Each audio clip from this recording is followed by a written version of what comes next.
put money that Big Swole would have been on his front porch. Dang it. He didn't even hear me. Big Swole. Big Swole, I was going to put money that you were on your front porch. Now he's frozen. Oh, wait. Yeah. Now he's frozen. Here he is. He's back. He's frozen for me. The technology there's is moving. just killing us today. This Wi-Fi. It's fine. We're fine. We're moving. Everything is fine. Welcome. Hi, Amy. Hi, Liv. Hi, Tristan. Tessa. Mary Beth. I'm going through like the list really quickly. Scrolling. Cedric, we have 2 pages. Ah, look at us, Cedric. Hey, Mary Beth. Hey, Ricardo. Hi, Ashley. Hi, everyone. Hi, Ricardo. Hey, Andrew, Mackenzie, Tim. Hi, Tim. Hi, Tim. Where's your camera, Tim? Yeah. Oh, Brent's puppy. Brent. Oh my gosh. So like always, we're just going to give it a few minutes. Some people are still logging on. But we have a panel of 9 incredible, or no, I guess we're down to 8, right? We had 8 incredible youth speakers. We were really, really excited for tonight's session. So we just thank you guys for joining on and supporting our youth leaders and both the Cebrin Goodman Teen Institute and Operation Snowball. We will continue to give it a few minutes. Riley, Natalie, your internet is so much better. So, okay, good. We've got a whole setup going on. We have so many screens over here. You should see. It's crazy. Gotta make sure we're okay. They were freezing and everywhere. I'm glad we did the call before the call. But we are gonna make always helpful to do a pre-call. Yes, we have Sarah and Brandon and Megan from IVH. Hello. You're muted, Brandon. Hello. I wasn't saying anything, but hello. Oh. I was anticipating you saying something then. Oh, well, now that I'm here, hi. Hello, everyone. Hi. Glad to be here. Glad to see all your faces. Hello.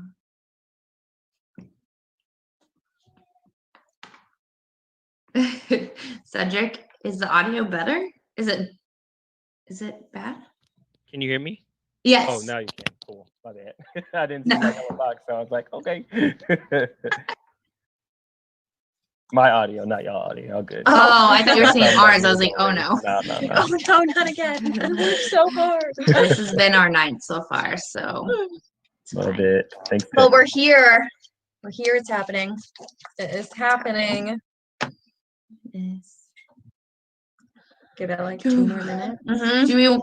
You want to get started? Do you want to wait? What do you want to do? I think we should get started. Okay, I think get started. You think right now? Like right the second? Right? Yeah. Right. Like right now? Yes, right now. For sure. Okay. So that's what we're gonna do. Welcome everybody. Welcome back to Better Together for episode 6. I can't believe we're already on episode 6. So thank you all for joining us. Those of you who have returned, those of you who are just joining us for the first time, we are so glad to have you here to join and learn together. This series started as a place for us to understand and grow together, and it continues to be that. Just a reminder, we are not experts, and we're all representing our own viewpoints. Our speakers are coming to share their experience and their knowledge and their understanding of society. So just keep that in mind. You know, we're all here to share what we know. So just a reminder that this does take place the second Wednesday of each month. So our next episode will be October 14th at 7 p.m. And the link will stay the same until June 2021. So if you have people who want to register, send them the link. It's all over our social media pages. And you can keep using the link you've used for this episode until next year, which is really awesome. Thanks. Who are you, by the way? Oh, right. Hi. I am Natalie Majori. I am a prevention program coordinator at IABH. Thanks, Natalie. Hello, I'm Riley Blythe, also Prevention Program Coordinator at IBH, and we are going to be two of your moderators for the Better Together session this evening to host our 8 youth panelists. And today's session, like we said, is featuring 8 of our youth panelists. We did a pre-call with them to get them pumped and excited, and these are 8 incredibly confident, knowledgeable youth that are so excited to continue to elevate their leadership and expand their involvement in our programs. And just want to give a huge shout out to all of them for taking this healthy risk and wanting to step on this panel and share your thoughts, your opinions, and everything that you are going to be sharing with our audience today. We have been talking for the past few weeks how excited we are to have youth and continue to bring youth voice to our programs, and something that we strive to do as much as possible. And this is just another facet of us being able to do that. So we're really excited to have you. I do want to also give a shout out. All 8 of these youth panelists are from different Snowball chapters, which you will hear from where they're from in a second when they introduce themselves. But and a lot of them have also attended CGTI in the past as well. So much crossover between our programs, and we're so proud of everything that you've been dedicating to our programs these past few years, and that you're still willing to take part in these sessions while you're doing e-learning and doing so many new things that are kind of happening in your lives right now, and still wanting to continue to be a part of our prevention programs and be leaders and role models to students across the state. So we're really, really excited to have you. I'm gonna stop talking now, or else I could just continue to give praise all night. But I'm gonna go ahead and let each of our panelists introduce themselves. So who do we have first, Natalie? All right, so Jade, would you like to introduce yourself? Just say your name and your OS chapter. Okay. Hey y'all, I'm Jade. I'm a part of the Rich 227 Rich Township Snowball chapter. Thanks, Jade. Hey. Next we have Victoria. Introduce yourself. Hi, I'm Victoria, and I'm also from Rich 227 chapter. Hello. Thanks, Victoria. Alondra, would you like to introduce yourself? I know she was having some sound issues earlier. We'll come back to Alondra. I'll check in with her. Mia, would you like to introduce yourself? Hi, I'm Mia. I'm from the D211 Snowball chapter. Like they're not. Hi, Mia. Thank you. Alondra, I know you just were able to get your camera back up. Would you like to say hello to everyone? Hello. Hi, I'm Alondra from 2002, District 214. Thanks, And Alondra. I'm a senior. Glad to have you. Thanks, Alondra. Nija, would you like to introduce yourself? Hi, I'm Nigel, and I'm a part of the Rich 227 Rich Township Snowball chapter. Thanks, Nija. Yulia, would you like to say hello to everyone? Hi guys, I'm Yulia, and I'm from D211 Snowball chapter. Thanks, Yulia. Brenda? Hey guys, I'm Brenda, and I'm part of the Hanover Township Operation Snowball. Glad to have you, Brenda. And our last one is Vix. Hi everyone, I'm Vix, and I'm from the D211 chapter. Yay! Let's give a huge, huge shout out to our 8 panelists for tonight. Woo! So excited to have you guys. So excited. Awesome. All right. Without further ado, we're gonna kind of get started and start with our first question for the day. Yes. So question number 1 we have for our panelists. So as we've continued our session programming, we've seen both progress and escalation in matters of racism and prejudice.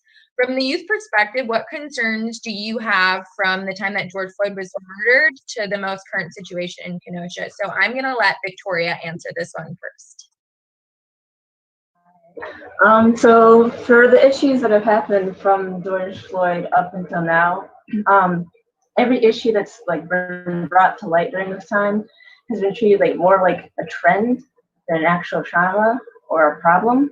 Like our trauma isn't a commodity. There's like for example, for after the death of Breonna Taylor, there was merchandise. There's a movie coming out about her, but her killers still haven't been put in jail. And the news about the protests, it was only popular, whenever they were like riots, but the riots were also instigated by police. So, whenever there were peaceful protests, everything was swept under the rug. So as soon as the media turns away from the issue, and as soon as it stops being trendy, everything just goes under the rug and away.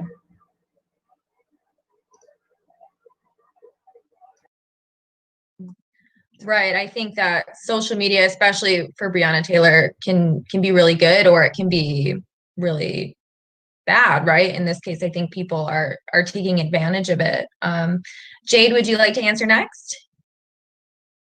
Yeah, thank you. But I keep saying that like in like the media and in general, like a lot of the message can be lost, and what's really going on is often being ignored. How Victoria was saying that people are profiting and capitalizing these situations that aren't appropriate and they're not normal.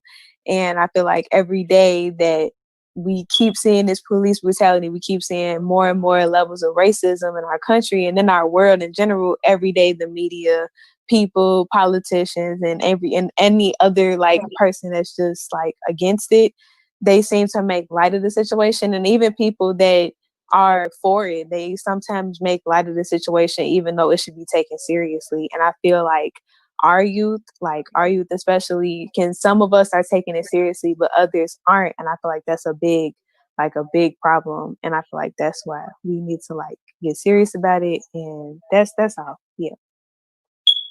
Right. And that's something we're going to talk about later on in the episode, is kind of what you guys are seeing with your peers, right? And how that affects you. Alondra, do you want to finish up answering this question? Is there sound working? What was the question? Hi, Alondra. We were just wondering what concerns you still have as time has passed from the murder of George Floyd to now, and what issues you're seeing. Well, I've seen people like destroy things, like how mad they are, and like they're taking it like in a different way, like they're taking it more like up and up, like levels going up and up. Right. Yeah, because of the lack of, like we said, Breonna Taylor's killers still haven't been arrested, and so things continue to escalate because no one is seeing any change or results. Thank you all for answering. Thank you. All right, the next question we have is, as we've been seeing these challenges and changes continuing to occur, how do you feel about your place and role in our society? Do you feel safe to speak up? Do you feel that adults will take you seriously or will be willing to learn more from you? So we're going to have 3 panelists answer that question as well, and we're going to start out with Mia. As a teenager in the world right now, I think it's extremely difficult for adults to take us seriously. And there are some who do respect us enough to hear what we have to say. But I think there's a majority of hesitant adults who still believe we aren't mature enough to know what we're talking about. And it's frustrating. And I've seen my own friends become discouraged over being silenced by adults. And I've also been personally shot down by the adults in my own life over matters I believe in. And it sucks being put down and feeling like you don't have a voice. But I have also witnessed a very powerful moment on social media. I think media platforms like Snapchat and Twitter and Instagram have been a very helpful outlet for teenagers. It's a place they feel safe and important, and encourages them to speak up and take back their voices. We share input and thoughts, and we spread untold stories about injustice in hopes that it will catch the attention of more people. So I think we have really good control over the internet, and I think social media gives us more power than ever before. Yeah, absolutely. I mean, that's a really good point, talking about the idea of what you do have control over. And unfortunately, you don't have control over those people, how they react to you, how they speak to you. But you're right. Like, you're using, and so many youth are using the platform of social media to use it and share their voice and how they feel confident and can get it out there. And I'm really glad that you're feeling inspired and being able to do that on your own. That's really, really brave. And I'm glad you're able to do that. Thanks for sharing. Nija, can you kind of share your thoughts on that as well? Yeah, so I feel like society like views us like as teenagers. I feel like they view us as incapable and like they view us as incapable of creating change and like making improvements in our society. But it's really like the exact opposite of that. I feel really strongly about my role in society, because I feel like as a teenager and other teenagers, we've made like with everything going on, we've made like really good improvements, if you know what I mean. And I do feel safe to speak up about it. But like Mia said, not everybody is gonna agree with what I have to say. And I do feel like it is possible that some adults may possibly take me seriously or will be like willing to learn more from me. But some adults do feel like they're superior in the area of education. Like, they feel like they know more than me because they're older than me. But there are those people out there that feel like, okay, I'm willing to learn from this young person, and I'm willing to let her or him teach me, like, how can I create change also. Like, it doesn't just have to be us young people. Like, we can help adults create change also. You know what I mean? So yeah, absolutely. And I feel like, sorry to cut you off, I feel like so many of you all have a perspective that adults need to hear. And I mean, just even reading what Kelly just said in the chat, you are our future and you're going to change the world, and you already are, being here on this platform, in this panel, and really happy that you're feeling like you can share your voice in society. That makes me feel happy that you're able to do that. All right, Yulia, you are the last panelist to answer this question. The floor is yours now. Thank you. As for my role in society, I feel like society is my home, and when something breaks or something goes wrong in my home, I'm not waiting for a stranger to come fix it. I'm trying to do it myself. And I believe that the same should be true about our society. And right now, we all see this police brutality and racism as an issue. So I feel like it's my responsibility to help solve it. However, I don't always feel that my voice is being heard. I feel safe to speak up most of the time, but of course it depends on the people I am around, like I'm surrounded by, and of course it depends on the group I'm with. I don't really think adults are willing to listen to youth right now. For me, the most common reply I'm getting if I'm trying to teach somebody is that I shouldn't be worried about this issue, or I shouldn't be teaching adults how to live and how to behave, because I'm just not experienced enough. And that's kind of frustrating sometimes, because we all have different experiences, we all have different backgrounds, so there is no criteria how you can manage if you can speak out about the issue or no. Yeah, absolutely. I feel as if you brought up so many good points, right? You just starting off saying society is your home, and if there's a problem in your home, you do what you can to fix that. And I know we're talking about sharing your voice in different platforms, and obviously that's sharing your voice at different levels too. Like, are you sharing your voice with your peers on social media? Are you going out and speaking for advocacy and legislation, right? The different levels of being able to share your voice and see change is different for every person. And I hope individuals and organizations will continue to have conversations like this, so that way adults are willing to listen to your perspective as youth, because it is valuable and we need it in this world. So thank you for all of you for answering that question. Right. We've already mentioned our peers a lot, so that is what we're going to talk about next. And we'd love to know what kind of involvement or advocacy, if any, that you've seen from your peers during this time, especially having to do with Black Lives Matter. And how you've dealt with peers who have maybe showed opposing views to your own, and how you've dealt with adults. I know we've really talked about them maybe not hearing you, but how you've dealt with them showing those viewpoints that really don't match your own. So I'm going to have Vix answer this question first. So the way like I see all of my peers using social media is like a really important thing to me. I feel like in June, when George Floyd got murdered, people were posting all the time. There was the Blackout Tuesday on June 2nd, and so many people were posting infographics or just informing everyone. And then all of a sudden July came in, that like whole activism kick just like hit a wall. And like not even half of the people that were advocating for it before continued to be activists and a part of this. And I just wanted to put out the message, like, because since I have this platform, if you have social media, you can be an activist, you can inform people, you can DM people, you can Snapchat people.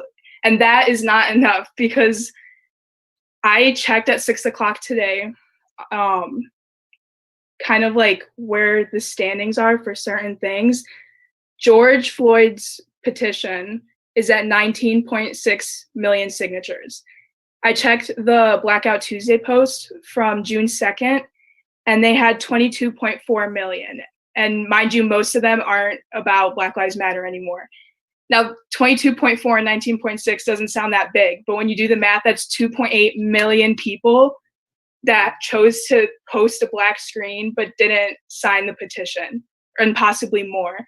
And you just need to keep advocating, and you need to do what you can. Sometimes you can't go to like in-person protests. Sometimes your parents won't even let you. You still need to do whatever you can. And on that note, I kind of want to talk about how to deal with adults, because I've had a lot of trouble with this. I feel like I know many adults that don't take me seriously. And I remember 2 years ago, I had this teacher, and he said that he's never going to be the teacher that yells. Because if you yell at someone, your point isn't strong enough. And I've noticed that when you're trying to get your point across to adults, most of them will just start yelling at you, or just start like raising their voice and just start repeating the same things over and over. And in that situation, I found that when you're just kind of peaceful and you just are giving the facts, they think about it.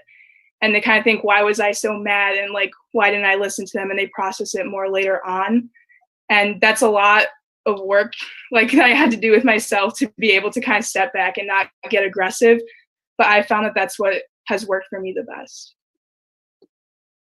Yeah, absolutely. I think that we all know the struggle of either being involved in or watching people argue on Facebook, or, you know, post things that seem really kind of like promotional and not with the right, you know, intent. But I think exactly what you said, doing the work, which you obviously did. You just looked up all these statistics and educated all of us. And I think that's what matters, right? Is the intent and, you know, the desire to learn and to look at what matters. So thank you for providing us with those facts. Yeah. And that really great answer. Jade, what do you have to add to this question? I feel like a lot of people, like a lot of my peers at least, we went to protest. Some people have went to protest. Some people have promoted petitions. A lot of people have opened up discussions about the Black Lives Matter movement. And I feel like, and me as a person who I went to a protest, and those protests, that like there are so many emotions you go through in just a short period of time, and you don't think about it as much until after the fact. And I feel like that's a big sacrifice for you to be so young and have to go through all these emotions and have to advocate for these things that you feel so strongly for, whether it's a racial issue, a social justice issue, a political issue, an environmental issue, however, whichever, you know, branch you're going for. Activism is universal. You can do activism. You can participate in activism in any shape or form. Some people can't always go to protest. some people can't, some people can't afford to go to protests. Some people just don't feel that it's safe, especially with the pandemic going on. There's a lot of risk to take, but I feel like a lot of my peers have really stepped up. People that I thought that were like, oh, you're immature, like, you kind of immature, so I don't think like you take it seriously. But people that I didn't think that took it seriously really took it seriously and really stepped up. So I feel like when adults are like, oh, you're too young, you're not mature enough, you haven't lived life yet, I feel like it doesn't really matter about your age. Like, you could go through anything at a very young age. People have gone through so much before they're 20, 18, doesn't really matter. So that's that. And then I feel like with people that oppose my views or, your views in general, I feel like being respectful is always like, that should always be the top priority, is to be respectful of somebody. And I feel like sometimes that's always been like a lost thing if people have stopped being respectful. So I feel like even if you oppose my views, at least respect them, because I'm going to respect yours regardless. But, yeah. Right. I totally agree. And I think it's great that you're seeing your peers really step up. I know that there are some people who cannot say the same. But I think that a lot of youth are the ones who are stepping up and making the changes and going to protest. And it's great to hear that you've been able to do that. And I agree. I think that it can be traumatic for youth and for people of all ages to have, you're right, not just this, but all these different things that we have to protest for, the environment and politics and things like that. And it is a lot to take in. So it's nice to know that there are so many people who are pushing and fighting regardless, and are trying to make the world better. So thank you for that answer. Brenda, do you want to follow up? Yes, I would like to. So, only type of contribution I had to the Black Lives Matter movement was I signed as many petitions as I could, and I supported it all the way.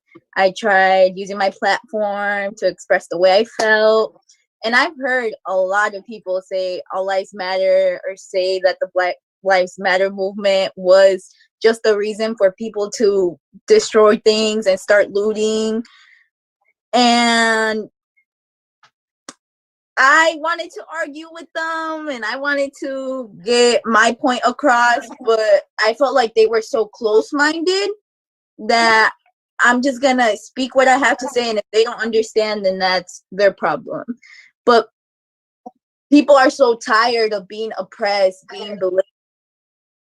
And I heard an analogy. I'm going far off my point, but I heard an analogy, and it was, if you have 5 kids and one of them gets stung by a bee, are you going to give all of them a Band-Aid, or are you only going to give the kid who got stung by a bee a Band-Aid?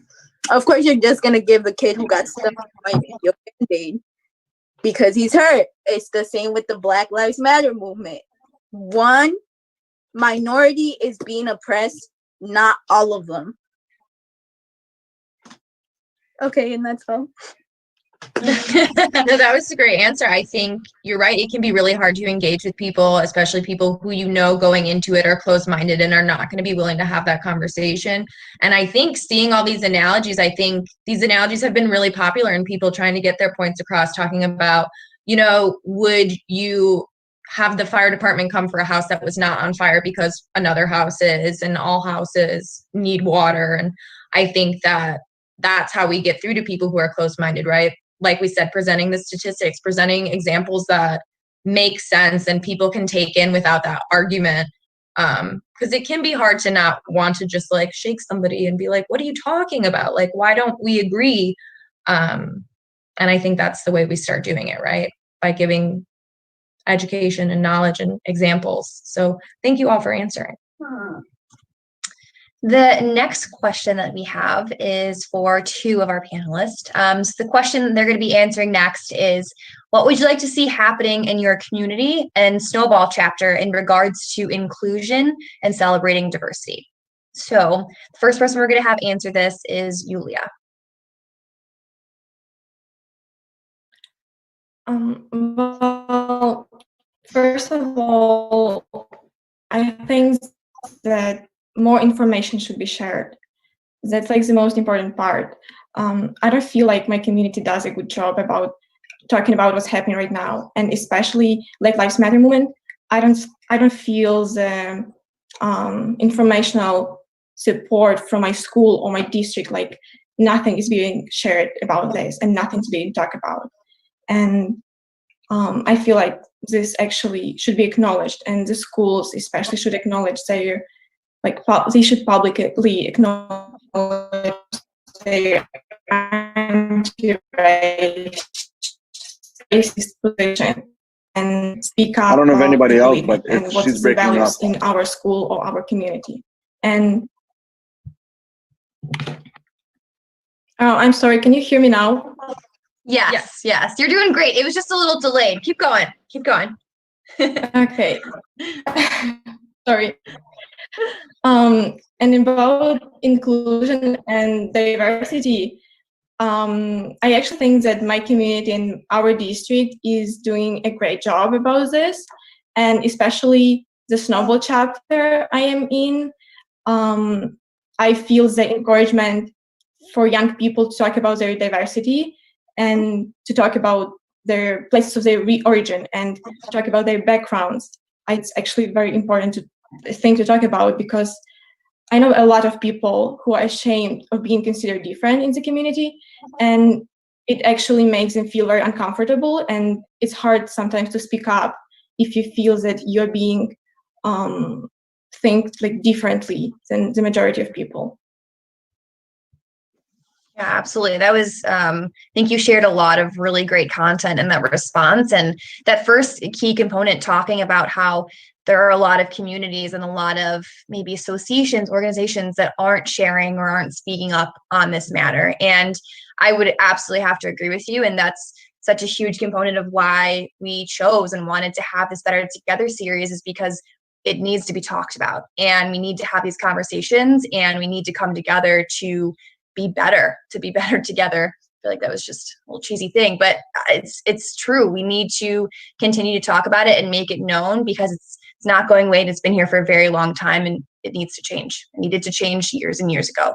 And hopefully as we continue on and have these sessions, and maybe more, we'll see more and more speak up on the matter. So here's hoping. Jade, can you add your thoughts on this question as well? Yeah. I feel like a lot of, in my chapter, we're mostly predominantly Black. So, we always try and include that into a lot of our discussions and a lot of our skits, because those are issues that we definitely want to talk about. And I distinctly remember when we had our second Snowball of the year, our Snowball 2, one of the smaller, serious skits that we did, we were focusing on police stops, and we were talking about police profiling and how that can go south really quick, even if you are a person that, if you're not into crime, or you're not a criminal or whatever, you're just a normal person, and sometimes you get profiled for that. But I feel like in my community, a lot of the time we brush over, and we just try and tell people oh yeah, just don't, beware of the police, just, stick around your people. And that's not how it should be. You should want to be united with everybody. So I feel like a lot of that should be with the diversity and the inclusion, should be more so to just be kind to one another, be more kind to one another, and be united with everybody, whether they look like you or not, because you shouldn't be judged off of how you look or how you appear. You should be judged off of, your character and what comes out of your mouth and who you are as a person. So I feel like that's something we definitely have to, as a community, and even as a Snowball chapter, we need to relay that message that it doesn't really matter about, how you look or what you portray on the outside. You could be a totally different person on the inside. Yeah. Yeah, I can't agree more. You're right. We are, no matter the color of our skin, we're all human beings, and we have a beating heart, and we should be kind to each other, and we should be present and be willing to have conversations and be there for each other no matter what. And I'm glad you shared that. And I feel like there's so many different things that everyone can be doing better: Snowball chapters, organizations, and we need to hear from our youth about what we can continue to do, because we only know what we know, and we're trying to be innovative and do these things. So having conversations with your adult leaders in your Snowball chapters and just say, hey, I had this idea. What do you think about it? Right? Your voice is so valued more than you even know in your Snowball chapters. And if you speak up and have a conversation with your adult leader and talk to them, they're going to be there and they're going to say, okay, let's try and figure this out. And I know it's a scary thing sometimes, but we're taking the step now, joining on this call and being present and talking on this panel. I think even taking that next step and having that conversation, if maybe you're afraid to do it on your own, bring some of your peers involved in your chapter with you and have that conversation, because we all need to work together to make things better. So thank you, the two of you, for sharing your thoughts on that question. Right. So we're going to move on to our next question with two of our panelists. As the generation that will be growing into the workforce and is poised to take the lead in politics, media, mental health, schools, and everything really, what changes do you envision coming our way? What do you want to see happen? What do you want to accomplish? So Mia, if you could answer this one first. Yeah, sure. I think our generation, we're not afraid to speak up, and we're not afraid to confront the problems that the country has been facing for years. We hear about injustice every day in our lives, and we have experienced life in this country so much differently than our parents and our teachers. And I think that will show once we enter the workforce and start to play our own role in society. And when I think about how the country is run now and how much bad has happened and like the corruption we witness, I remember that we're being led by an older generation. We have no idea what it's like to live in a world that we live in today. They didn't grow up with a big focus on mental illnesses, and they didn't grow up with social media and advanced technology, and yet they're running a country that has evolved into that. And so I think the teenagers in our generation know what it's like to live with a mental illness. They know how important it is to take care of our mental health, and we know technology inside and out, and our social media allows us to stay up to date on important issues and stories the second that they happen. And I think we have grown up observing injustices as they occur. And I think as we grow up and we graduate and we enter the workforce, we're going to do everything we can to right the wrongs that we grew up with. Right. I think we could do a whole episode on the generational gaps that we're experiencing, especially now in the middle of a crisis, not just the pandemic, but with racism and the environment, and the way we look at everything is really different among generations. And sometimes it's a good thing, and sometimes it can be really harmful. You're right. There's a lot of wrongs that all of us have had to right from the generations before us, and that only continues, especially with the social media that we have now, that we can call things out like we see them and make them public and spread them. But it's good to know that there's hope, and that the youth are working hard, and that you guys have a vision, and that you're willing to take it on, and that, you know, these generations and these issues haven't just exhausted you or, you know, made you hopeless, that we do have a generation coming up who is willing to stand up and fight and speak out. So thank you for sharing that. Vix, what would you like to add to that question? So kind of like Mia said, I feel like every generation is starting to become more and more open-minded about everything that's going on. And I feel like a big part of that is education. When you think about it, most of our grandparents were about our age when the civil rights movements were happening. And I feel like school teaches us like it happened so long ago, and they show us like black and white pictures, and it just, the way they teach it makes it feel like it's not an issue today, but it is. And it's literally, our grandparents were our age when this was happening. And I think as the generations grow up, I think we're going to definitely put out more education out there. I mean, we've been seeing it on Instagram, just teenagers reposting certain infographics. And I think there'll definitely be more diversity in the workplace, just overall. I mean, like, just people of color, LGBTQ plus people, I think like there'll just be way more inclusion. I'm actually very excited to see that. And Yeah, I think we could do a whole episode as well on how education has affected our activism and what we know. And I think even, you know, us, we could say that what we learned in history class in grade school is not correct. And the best thing about social media is that we can call that out and say, no, this is the history. This is what happened. You've got it wrong. How can we fix this? How can we educate people? And that is only going to continue now that we have people standing up and trying to revise it. And again, you know, you're hopeful too. That's a great answer of having diversity in the workplace and everywhere in our organizations and our snowballs is what makes a difference and what makes that education able to be revised, right? So thank you both for answering that. Great. The next question that we have is going to be for 3 of our panelists. So the question they're going to be answering is, how do you feel that stereotypes of our communities have played a part in the involvement of the Black Lives Matter movement? So talking about the different stereotypes of communities in our area. So I would like to hear from Jade first. Okay, so I feel like, and I've experienced this on my own, I'm guilty of it, but I felt like for the longest time, like growing up, I always felt like, white people they don't care about Black issues. That's not them. That has nothing to do with them. So they don't care. It's in my community, so I have to deal with it. My people have to deal with it. And as I got older, and especially when I got to high school, and I had teachers that were not my race that actually cared about my issues, and they cared about what my community was going through, and they encouraged me to go on and speak about those issues and advocate for those things that I cared about. That definitely changed my whole perspective of, okay, this isn't just about me. Like it's not just my people. We aren't the only people that care. And I feel like with the Black Lives Matter movement, once George Floyd and Breonna Taylor were killed, I saw a overwhelming amount of people that were Hispanic, that were white, that were all types of different, walks of life that cared. People overseas. And I'm like, I didn't even know these people knew about our issues in America. And I was just like blown away.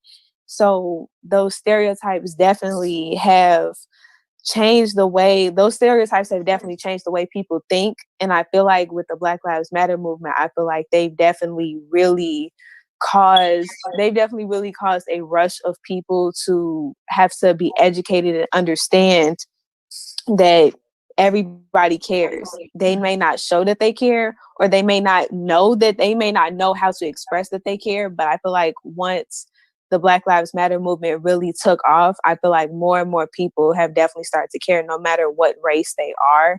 And that's really powerful to me.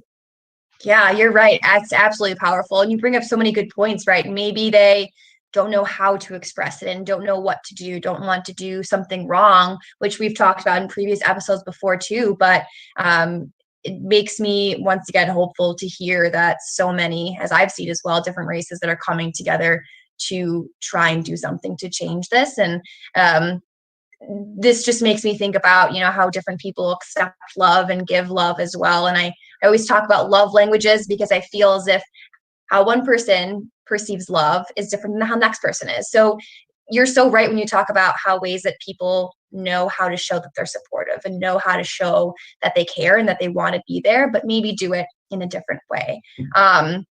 And I think a lot of people have learned that there are concrete ways to be able to do that. And there's so many facts and resources out now these days of what to do to be an activist and to support the Black Lives Matter movement. And I think it's just going to continue to grow.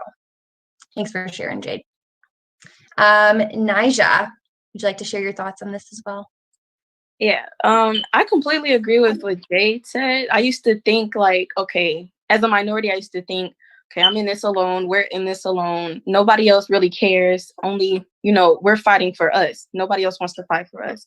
But like obviously, as I got older, I understood that we're unified. Like Jade said, people of like different races, backgrounds, ethnicities, like as you see on the news, on social media, like we're all coming together to fight against the racial injustice and fight for equality. Yeah. Yeah, thank you for sharing. I think it's good to hear too, right? There's two different people, different perspectives of different walks of life, right? I know from the same Snowball chapter, but still seeing that same overarching theme that people are coming together in support and trying to do better, which is making me feel good. Alondra, can you share your thoughts and kind of wrap up this question for us?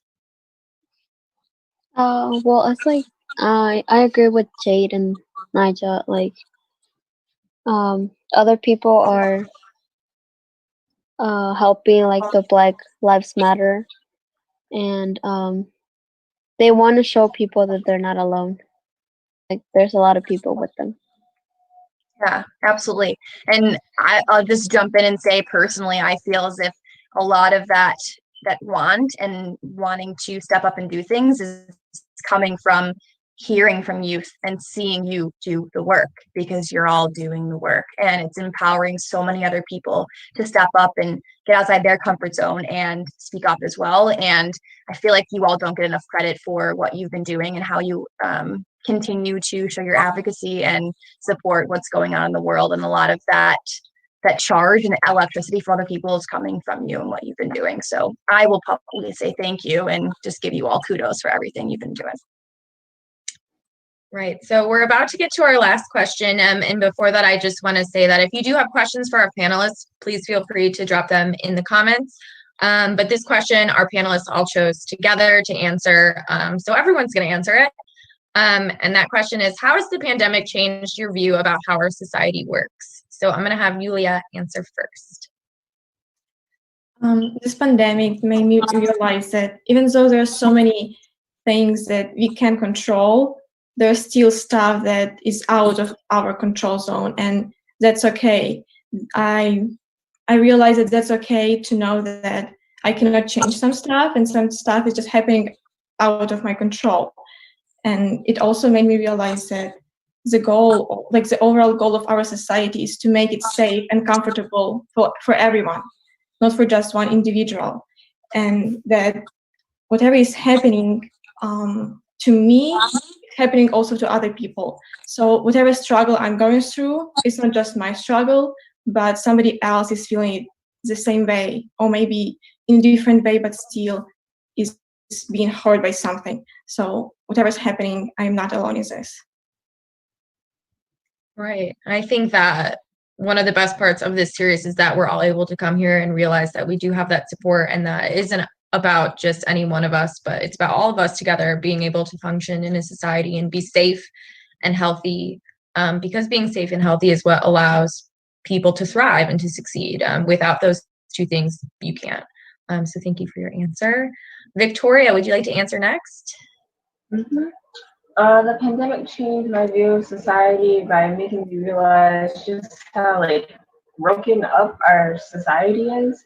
For example, our most essential workers are given the least priority and the least value, and they're paid the less. And it made me realize, after the world rebuilds itself after the pandemic, we can't go back to the way things were, because the way things were was bad. Right. I think sometimes we don't realize how broken things are until we're really pushed to our limits, right? And we have to step back and look at the whole picture. And there's some things, some of us aren't essential workers. We don't know what that existence is like. Some of us don't know what it's like to be a teacher, or to be a student online, or to be a different race or religion or gender. And now all these things are happening at once, and we're really realizing how many things we do have to fix and how important it is that we fix them now. They can't wait. So thank you. Mia, do you want to go next? Sure. I think the pandemic has given me an opportunity to really educate myself on issues that have been problems for years. And it's really surprising the true colors I've seen of people in our country, and even people in my own life. I grew up with the understanding that some things between friends and family and strangers just should not be talked about in a normal social setting. But now more than ever, I think we've come to a point where those topics can't be not discussed anymore. And just as a final thought, I think the Black Lives Matter movement is not up for discussion. It's not an opinion to be debated, and it's the mistreatment of an entire race of people. And the fact that there are people who disagree with it is so ridiculously insane, and I can't even begin to wrap my mind around it. And I just think the pandemic has really put a new perspective on my own beliefs and the country that we live in. Right. It's been a time for us to all kind of figure out where we stand and what we want to fight for and what we're willing to do to make sure that the things we care about are prioritized and the people we care about are prioritized. You're right. I think this has been a really eye-opening experience for everybody. Thank you. Naija? Yeah, just to piggyback off of Mia, I kind of realized during the pandemic that the society is very broken. It's been broken for decades. And yeah, like through the decades, we've done stuff to like try to change that. But I feel like now with this generation and today's society, we're doing a little more than ever. You know, we're actually standing up for what we believe in. Like they were standing up for what they believed in back in the day, but like I feel like we're taking it to the next level. We're, you know, showing that okay, this needs to change now. Like we're not asking, we're demanding that it changes now. And you know, yeah.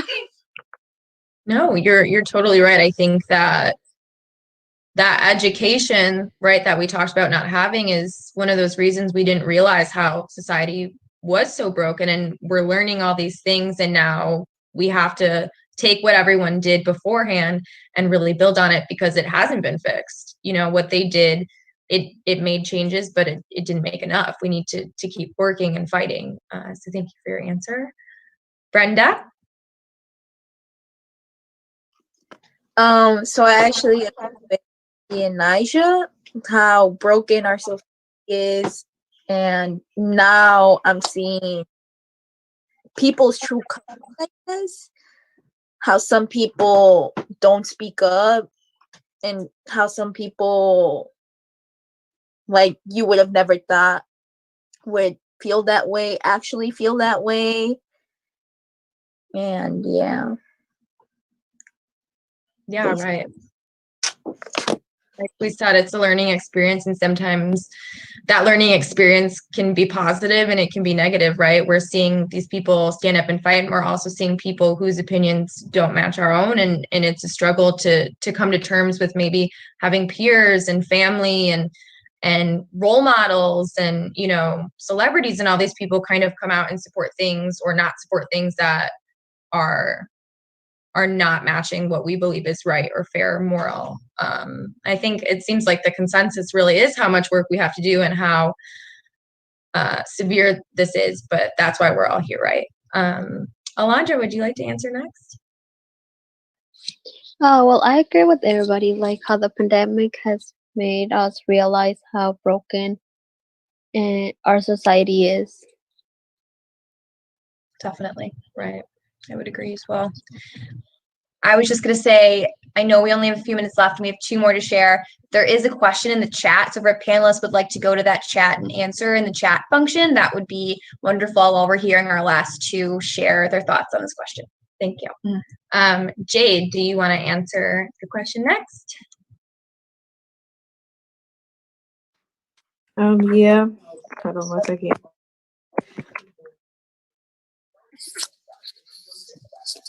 So I would say that like the pandemic has definitely like shown me that like, it has shown me that outside of like living outside of my bubble, like I've always like been like, you know, in my own little world, and I always thought like, you know, it's about me, my life and the people around me, but it's like it's so much more than that, and there are many people that have very, very different views, and views that aren't mine or aren't my parents or aren't my friends and aren't my teachers and whatnot. Like there are many people out there that see very differently from me, and that has like definitely helped me to mature as a person. And it also has shown me people's like true colors, and that's definitely something that has really been an eye-opener to me, that people that I thought were like really close to me, that thought the same as me, did not see the same as me at all. And I feel like that's made me learn a lot, that, you know, not people that not only are from my community, but that are from different communities, see the issues that are going on and have taken it upon themselves to really care and to advocate and to push for a difference and push for change. And that's made me really, really happy. The pandemic has introduced me to so many people whether in person or virtually, that have gone through what I've gone through, have seen more than me, have seen less than me. And that's made me want to carry the message of not only the things that have happened in 2020, but the things that have happened before then, and to pass it down onto the youth that will come after me. And it's also, you know, inspire my career choice and my push to become an educator, because education is extremely important. I feel like in our school system, sometimes a lot of the important history and the important parts of our lives get lost, and they get pushed back because they're not what the government or what society wants people to see, and what they want the younger people to see. And if I don't teach it, then who is going to teach it? So yeah. Wow. It's so great to hear that, you know, you're taking this experience and turning it into a way to help others and to educate and, you know, give people what they deserve that, you know, others haven't been able to experience. I mean, that's incredible. And I think you made a really good point about us all kind of having to step out of our own bubbles and connect with others when we can't connect the way we traditionally do, and how this pandemic, you know, has given us that chance to really to find people that are kind of our tribe, right? That agree with what we agree with and have had similar experiences, and that can share in what we know. So amazing answer. Thank you so much. And Vix, we'll have you finish it up. So before the pandemic, I thought that I was educated enough about political and racial issues. And as everything kind of unfolded during quarantine, I kind of came to the realization that what I'd been taught in school and just in general barely touched the surface of just things people should know, things people need to learn. And I want to recognize the privilege I have that I learned about these things a few months ago rather than growing up with it or having to face it as a young child. And I just want to recognize that real quick. I've been trying to better myself and trying to learn more from people of color in my community. And I've been asking them how I can become a better ally and how I can advocate for them better and how I can help them. And I definitely plan on educating myself much more and just trying to make myself a better ally and just to listen to others.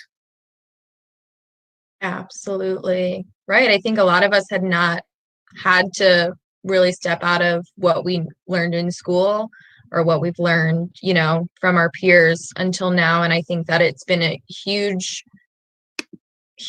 growth for all of us. And it's great to hear that all of you are so interested in continuing that growth and that education, that everyone who is joining this every month feels the same. That's why we're here, right? Because we've realized, you know, there's so many gaps in our knowledge and our education and our life experience that we really need to fill in to be better friends, to be better peers, to be better leaders, to be better humans. So thank you for touching on that, right? I think privilege is a huge thing that we've touched on a couple times in different episodes, and that plays a big role in that lack of education and in that lack of understanding that we all are working every second Wednesday of the month to fix. So, I mean, wow. Thank you all so much. I honestly am speechless over here. I knew how incredibly talented and educated and, oh my gosh, wonderful all of you are as, did you say something, Jane? Yeah, I said excuse me because I wanted to answer Leah's question, but I didn't feel like typing it. Okay, go ahead. Her question was, she was asking about like what could CGTI staff members and Snowball leaders, what could they do to help us and help us advocate for, you know, what we want. And I think like the only real way that I could think of was my own, like I call her my Snowball mom, but Kelly, I think the only way that I really could think about it is like when any of us as Snowball staff or even Snowball participants have ever really went through something or ever like felt discouraged, she was always there to hold our hand and to pat our back, and she was always there just to say, you know, you can do it. And even in our most vulnerable states, she was just there to listen to us. And I feel like especially when adults don't don't always listen to the youth. I feel like just having one adult that will truly listen to you and just be there, even if they don't necessarily understand what you're going through or what you're trying to get, what you're trying to say, just having somebody to be there to listen. I feel like that's definitely like a really big thing. Like, even though sometimes youth, we don't want to talk because we get scared or we're shy or we're introverts, we definitely get scared to speak up because we're not used to that. We're told you're a child, stay in your place. So I feel like just having one person to really listen to us, that's really important. So thanks, Kelly. Huge shout out to Kelly. She is amazing, and I love to hear that she's been able to be that support and be your constant for you in your life, because everyone deserves at least one, if not as many people like that as possible. Kelly, you're awesome. So it is 8:01. I just want to do a quick wrap up before we kind of end. I cannot thank our panelists enough. The 8 of you are incredible. I feel I learned so much from you in this session. I'm just trying to process how incredible you all are. And I'm so thankful that you took this step and were brave enough to speak up and share your voice, because I'm going to continue to say it over and over again as much as I can. Your voice deserves to be heard, and we need to hear you. We need to hear you loud and clear as much as we possibly can. And this is just our first step to letting you all have this platform. And I'm really thankful we were able to share this hour together this evening and hear from you. If you want to say anything. I mean, I echo everything you said. I think that we only get better as youth prevention programs by listening to our youth. We only get better as people by listening to the people that are sharing these programs with us or sharing Earth with us in our communities. And I think that I know that as planners for CGTI and Snowball, like, this is what we need to hear to be better. And what you've said has made a huge impact on everyone here tonight. And I look forward to having many more episodes where we can hear youth voices and continue to learn from you all. And I think that your hope for this world, despite you all kind of agreeing that our society is broken, which I think it is really inspiring to know how willing you all are to go above and beyond to fight and to speak up. I hope you know how much that means to everyone. So thank you so much. Please don't ever dull your light, because we need to see it. Ashley, anything else you want to say before we finish up? No, I think you guys said it perfectly. To the youth, I do want to acknowledge the 8 of you again. You're incredible. We hear you. I learned from you today, and that's what this platform is all about. You are capable of creating positive change, and this platform right here is proof that you can. And thank you for taking that healthy risk and for sharing your thoughts and views and educating us. To the adults, thank you for listening to these youth and supporting them. We love to see your support. So all around, big hugs to everyone. And when's our next session? Yes, October 14th, 7 p.m., second Wednesday of October. We hope to see you all there. Shameless plug. Yeah. We are trying to get better as a program. And so the Teen Institute has launched a youth advisory committee. So we are looking for youth. We want your voices. We need to hear you. So if you're interested, send us a message and we'll give you the application. I think it's on our social media too, but yeah, we want to continue to hear from you and learn from you. So we have created a Brent comments. He just said he has 8 nominations for you. I could not agree more, Brent. Could not agree more. Yep. Yes. Could not agree more. All right. Well, love, hugs. Thank you everyone for joining. If our panelists haven't yet, please check out the chat. They are ranting and raving about you, as we knew they were going to. We'll stay on like about another minute so you guys can continue to read through. But thank you so much for your time. Thank you for joining us. We will see you here next month. Bye, everyone. Bye, Good night. guys. Thank you. Bye, everyone. Have a good night. Bye. Goodbye, everyone. Bye-bye. Bye. Great job, ladies. Good job. Love you all. Love you. Bye. See you Love guys. you. I told you we just say bye over and over. It's the thing. All right. Looks like everyone is just about off. Bye. This is literally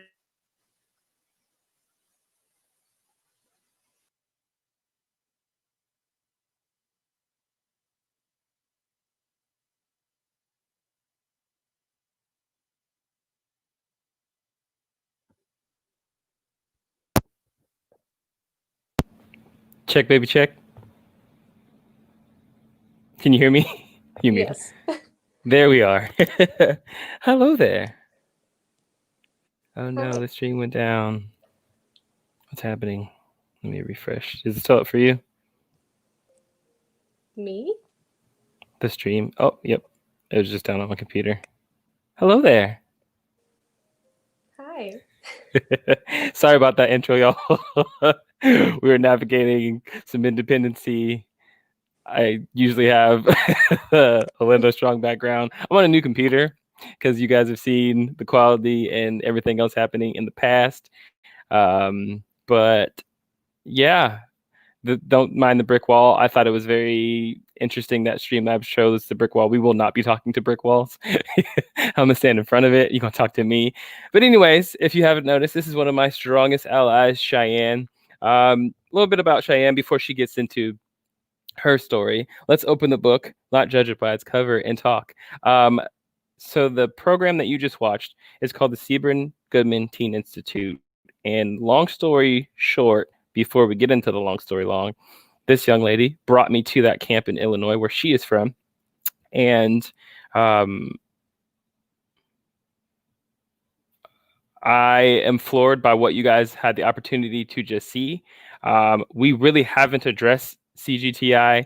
You know, we had to hit the advocate train, not the bandwagon. It's super different. We had to hit the ground running. So there was a lot of emotion, there was a lot of exhaustion, and there was a lot of lack of clarity in the beginning of our streams. We just kind of word vomited because that is what we needed to do for Black mental health, for allyship to begin with. And so there were a lot of gears and things that went into tonight. And, you know, there is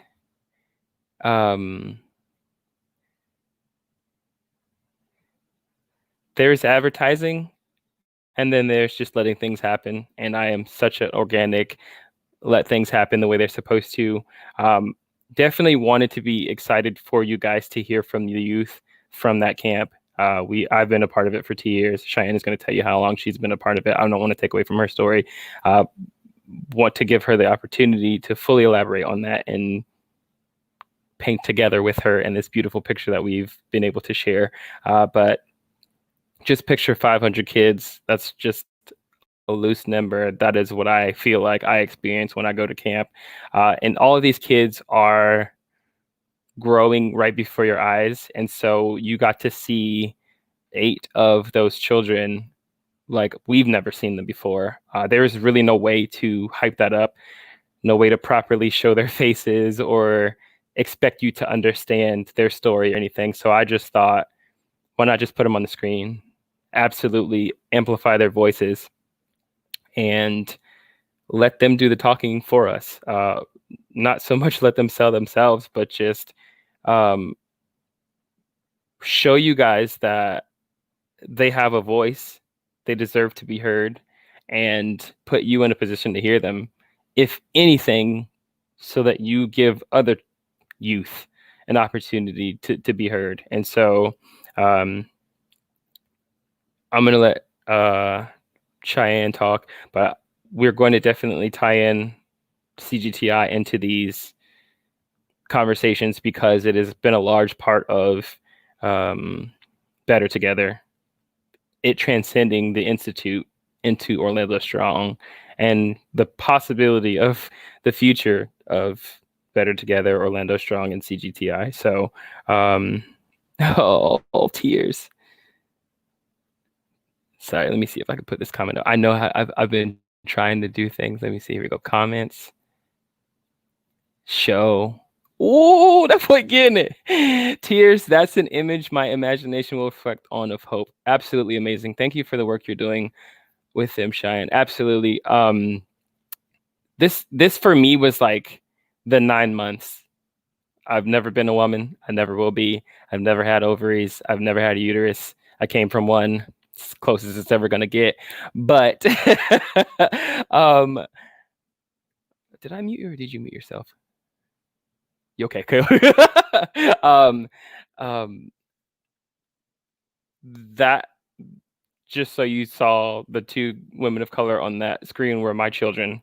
I've had the opportunity to cry with them at camp and get to know them by name. And it's amazing. Like, you know, I get a lot of comments about being popular or anything. And I always think back to, I've earned every one of those relationships. I have an intimate connection with every person who knows me. And I don't try to act like I do if I don't. Like, if you're an associate of mine, I usually don't typically add you on Facebook. If I've seen you at work and, you know, we say hi to each other, that doesn't mean that we have a connection. And I don't want to downplay the opportunity for that connection. But I'm telling you that there are 5 kids at this camp who probably know my name. I probably know theirs too. And I knew a lot of the faces, but I knew a lot of the names, but to see their faces connect the name with the face. But the 2 young ladies, Jade and Nija, I literally had an opportunity to experience their oppression, and to see them not be bitter about it, to see them speak openly as Black women in America, it just does something for you as a mentor to have that opportunity to see the fruits of your labor come about. I've always loved kids. I've been a kid. I am a kid. I sent Cheyenne a picture of my setup. This is what happens when you give a child money.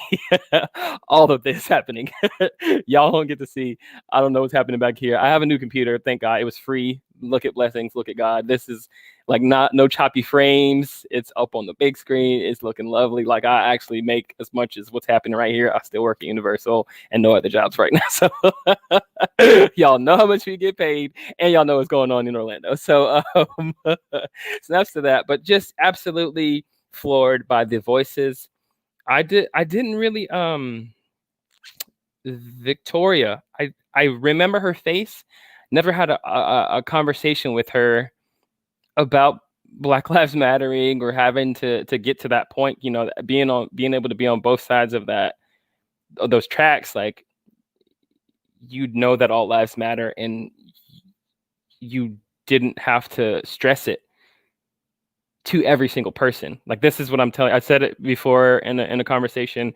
CGTI didn't feel like that for me. Like, I told you guys, I went into that camp and I felt like I couldn't make a Black joke because they just didn't understand it, because that it was so far from that. I felt like a human. And it didn't happen until one specific night at camp that I realized it's not that there's an issue, it's that there's an ignorance, or they're just not woke to what these girls' problems are. That comment is still up there. I don't know if there we go. I'm learning. And so the year was 2017. I met Cheyenne through Universal. I had a part in her training that would change my life forever. And I got to watch one of my trainees become a trainer, and that was great. But I was also working with a group of friends from Universal to better our community before Orlando Strong, before Pulse, called the Sunset Legends. And I had invited her over just to see. At the time, we were co-ed and working towards everyone's betterment, but we were having some issues growing as men and growing as women, and there was a clash. And so at the time, we were co-ed, and so I had invited Cheyenne over to try to become a part of this. And from that, she deduced that I volunteer at Give Kids the World, which she knew, and she decided that I would be beneficial in Chicago for this program. And in my mind, I was like, you know, I don't really meet a lot of people who are like, hey, let's go out of town. Let's go do some work out of town. Let's go volunteer out of town. And I was just like, the audacity and the courage of this person. She probably thinks I'm going to say no. So what I'm going to do is I'm going to say yeah. And then I'm going to make it happen. And, you know, she showed me the videos that the camp has isms that they do. And if you've ever been a part of the camp, you understand what that means. If you haven't, I don't know how to describe it to you. Maybe she can. But we put our money where our mouth was. We bought the tickets. We caught the flight. We got out there. We did the work. And everything that you have seen up until anybody who I've had on Better Together is people that she knew, and they had gravitated towards me just based off of our Orlando energy or whatever it was, just the soulfulness of her and the soulfulness of me, and had the opportunity to make the relationships that we did, to have the conversations that we are having, that has brought us to today. So that was my side of the movie. Let's turn the camera around for the first time and show the director in her story. Here's Cheyenne, one of my greatest allies. Hi. Hello. I don't know what you want me to Okay, start so off just with pick up saying. from the validity of that statement. Let's talk about what I really want to express by the end of this conversation is, number one, what made you say that? What made you ask me to go to CGTI? Before we get into that, maybe Okay, answer that and then transition into growing up as Cheyenne and being involved with CGTI. Okay, so the reason why I had approached you about joining me with CGTI is because I had been attending this camp since 2013. I went from participant to staff to eventually leadership team, kind of when it worked my way up this pyramid, this tier. And I was able to see the sort of progression of, I don't know, just of, well, I'll get to that in a second, but I saw a progression. And Yes. I was thinking to myself, you know, this is something that I'm extremely passionate about, which is encouraging younger kids, the youth and the teens, to sort of discover themselves and find that leadership quality that we all are capable of having, and implement that back at home, in their communities, at school, within themselves, and let that just kind of grow on to other people. And that was my biggest passion, and I loved talking about CGTI. And when I would come to work, which is a place that I love to go to, I thought, well, I think I should start bringing people with me, because this is, again, something that I love to be at, and I love doing this. And I think it'd be even more fun having people who also love being a part of the same sort of mission to do it with me. And I knew that you volunteered already at Give Kids. And aside from that, just seeing your presence and energy, no matter where you are, where you go, where you're at, like, people gravitate towards you. They feel this sort of warm, welcoming presence about you. And I feel like that's just part of you naturally. And because of that, I feel like you have this sort of inspiration to you that could really affect younger kids and help develop their minds a little bit more. And I saw that as an importance. And I thought that not only would you be helping them, but they would be helping you. And because we can learn from them too, you know, because we come to work every day, we see the same thing every day. We're not really learning anything. We're not growing from anything, but these kids can teach us something. And I thought, I feel like Cedric would appreciate that. So let me bring him with me. And I did think you were going to say no, because who would want to buy a $200 plane ticket and go stay with people you don't even know in some small white town in Illinois and be in this camp full of people you don't know, and just risk all of that for the sake of helping developing a leadership within kids. If I could just comment on that, a Black person would not do that. And while I was there in those cornfields with you, I just want to be honest, like, that was the one thing on my mind, like, what the heck did my Black self just do? But this is me being on both sides of the track. Like, you everything happens for a reason. If anything happened, if you if you got to experience racism for the first time, whatever it might be, like, if I didn't make it, like, we were going for a mission, and look at us now. Like, we made it. Absolutely. Continue. Absolutely. And that's actually what kind of was gonna segue into with what the impact of CGTI had on me personally, because the town that I brought you in is such a small, conservative, white town that when I started off at this camp in 2013, it had way more participants and staff and involvement than it does now. And I was able to be introduced into a world of diversity for the first time. And I've always been very open-minded, no matter where I grew up, because I originally grew up in Southern California, so I had a different lifestyle there.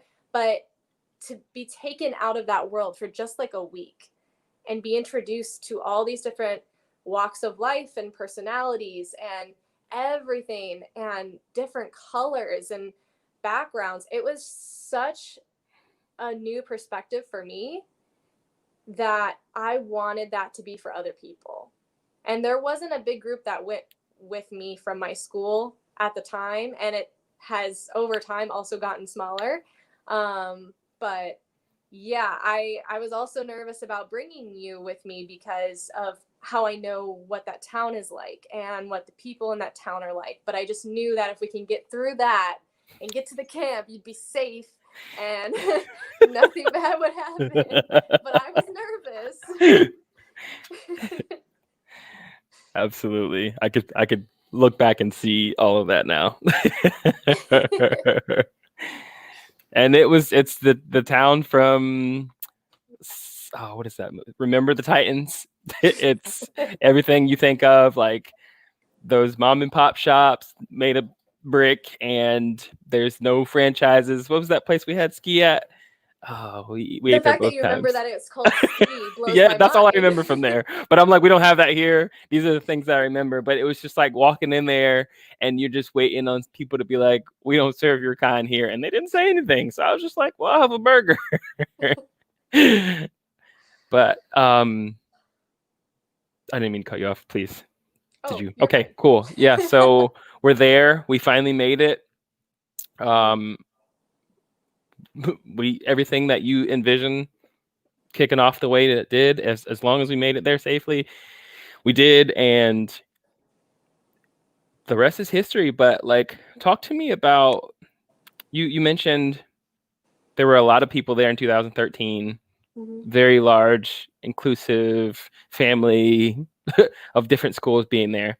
What do you remember into that? I mean, 2013 was some years ago, but like your first like standout memory that you've carried with you all this time as a participant in this camp. Well, it was the first time I was a part of any kind of camp. I can never afford to go to any sort of summer camp or anything like that, because where I lived, a lot of that costs a lot of money. And Do you mind disclosing how much that was, like back then? No, I don't remember, honestly. Okay, but like over $100. Oh yeah. Okay, yeah. We would normally stay for like, if we're not 7 talking about CGTI, days. yeah, you would, okay. like, yeah. Any camp. I thought you meant CGTI. Yeah. But I remember when I got approached about it at school, because I was going into my senior year and I was part of a club there that wasn't like a well-known club or anything like that, because we didn't have a snowball, which is what they talked about. And they were like, hey, I think you'd really benefit from this institute, this teen institute. But I told them that I can't afford to do anything. That's why I wasn't in any like sports or clubs or anything like that, because we couldn't afford that stuff. And I was able to go on a scholarship from CGTI. Back then, they handed out a lot of scholarships to people who could not afford to go. And I remember that. I remember seeing so many people there and so many that didn't have to pay to go. They were able to just go and experience that. And I think, and I don't know the logistics, I don't know the behind the scenes because they don't share that stuff, but just from over time with the smaller crowds, I feel like, oh, thanks. But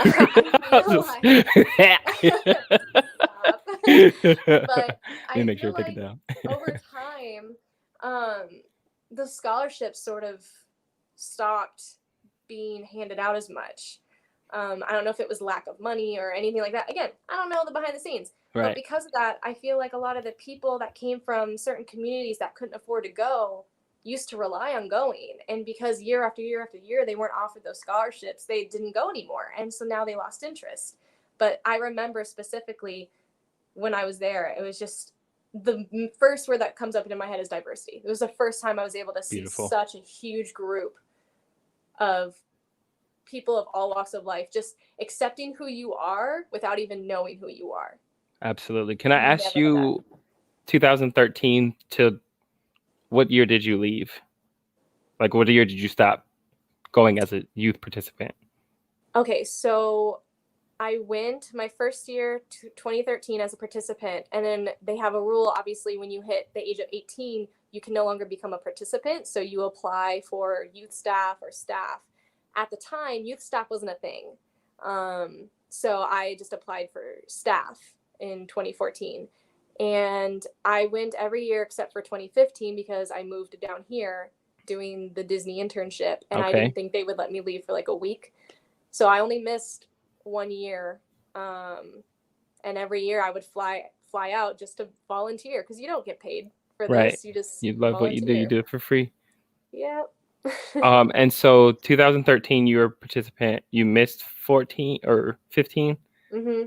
and so then you were youth staff moving forward.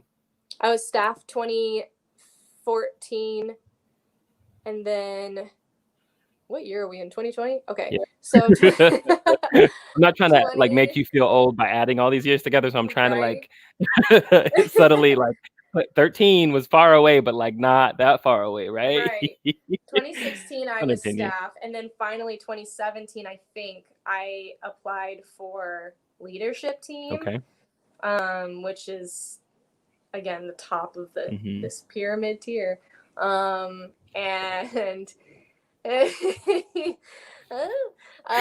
so I did that, and then 2018 they're like, we're gonna mix it up, we don't want all the same people on leadership team, so then I got brought back down to staff member, and then the next year back up to leadership team, and you know the whole gist. So yes. I don't know so if that answered anything. yeah, I was just building up the next question. Mhm. It's seeming like 2013 was a year that hit it out of the park for you. Like again, your world just opened up, and small town girl became like, oh, this is what the city looks like. And so obviously you wanted to keep coming back. Mhm. Obviously it made you want to feel involved. And as a youth, Absolutely. that's what happened with me. Like I was in youth group at my church, and you know, you get kicked out when you get too old, and it's just like, okay, well, what's the next step? Leadership. And like one of the little girls asked, like, she said, I can't be a part of my Snowball anymore. And I wanted to ask her, like, okay, what's it take to get involved? But like you say, like Snowball's not everywhere. And it's funny because once we started the Better Together series on Orlando Strong, I was starting to get people from Universal coming up and say, hey, I'm from Illinois. I'm from that Snowball. I'm from all these other things. And for as long as we've known each other, we're just like, so y'all just been here the whole time. We just got all these world changers in Orlando, and nobody's going to say anything. So I was like, because I would talk to certain people from out the area, and I never heard of Snowball, but I've heard of that camp, and like we've done things and all this other stuff. But it's just like this world is not as small as we like to make it out to believe. And so there's just the whole diversity. Because you know, when I walked in, it was a lot of kids for me that wanted to be there. But you guys, you're not the only person I talked to about this. There's been so many situations and things that have affected the numbers over the years, and I'm just so curious from the outside looking in. Like, you watch the end of the movie, you want to see the beginning of the movie. Like, what happened? What brought us to this point? But for you to say it was super diverse and inclusive back then, and then, you know, last year we had maybe 2 black schools. And Yep. And it's just like everyone that I had the opportunity to speak with on Better Together were all of the black leadership that were out there. And it's so interesting that this organization has made the statement against the statement for Black Lives Matter, and have been doing the work afterwards, not just posting it on Blackout Friday or Blackout Tuesday and going about their business because they made their statement and continued. And so the work continues, and it's just like there is all of the tools there to do the work, but the representation was hard to come by. And so you kind of flip the switch on to a larger problem happening. And now that the switch is on and the attention is on you, I've been getting reached out from the representation that we had heard so much about. But talk to me about the year 2013. I'm assuming that the agenda is the same. You're going to these classes. You probably had cat group back then. Maybe not. Maybe it's something that came on later. Kind of. Okay. Kind of, sort of. But Well, I should explain that you too, had the because I don't- speakers and everything still. Yeah. Okay. And Yeah. so then you are being molded to become this leader like this camp teaches you to be. Like you guys all had the opportunity to see in the first hour of this broadcast, that is what is happening at this camp. We're trying to make these leaders, we're trying to educate them on how to speak, and not so much what to speak, but while they're speaking, there's all these things that you should consider. And then we have the guest speakers come in and all these other things. You have all these mentors and leaders that are putting in the work for free to bring about the future that we're all craving and we're all working towards. It's more than just putting your hand to the plow now. It's going back and preparing for the future, because our elected officials of the future are in these schools today that you're sending to go get COVID. And so they're going to remember that. And who was on the right side of history back then? History has its what? Eyes on you. Okay. And so you're seeing all these things happen from the year 2013 and the resurgence during the Black Lives Matter movement. As an ally, as a non-person of color, how does that make you feel since 2013 with this organization moving forward, making the statement that it does, to see these kids today, these 8 young ladies, making the statements that they have with everything going on in the world? Yeah. Well, first of all, I just want to say that I think the Gen Z generation specifically are very powerful. Each generation brings in something very new. I think we all end up growing and adapting to something in our own generation. And when we try to teach or show a generation older than us, it tends to not work out as often. And I think Gen Z noticed that with us trying to do that with our generation above us, that they were like, no, we're going to try a different route. We're going to go a different way. We're going to use social media. We're going to do things that are our strengths and their weaknesses. And then powered by numbers. So they are very powerful. And we should never underestimate that generation at all. Kudos to them. I will learn from them. That is one thing I wrote down because I was taking notes. I'm a Capricorn. Hello. I was taking notes during that that whole session. And one of the girls was talking about how that teens are educating other generations. And I think that's so Victoria important. said it, and it struck my soul the same way. You know what slogan you said to me that still struck my soul? I say it to everybody now, and I'll talk about it at the end of the stream just because it's so important. And she said our grandparents were our age when this was going on. And she's probably saying it to her peers, those 7 other girls. But to hear it at 30 years old, thinking of my grandparents. And then Swole messaged me in the chat and was like, I'm the grandparent. Like, like his grandparents. We have all experienced this in the last 400 years. That message transcended. Like, I got chills. It was just like, wow, this little girl doesn't know the power that she has. It's like a little mosquito with all the venom, or a baby snake. She just said it and it just clicked. And it's like one of the things that I haven't said myself. And it was just like, our grandparents, their grandparents, Yep. their grandparents, like Yep. everyone is affected by racism.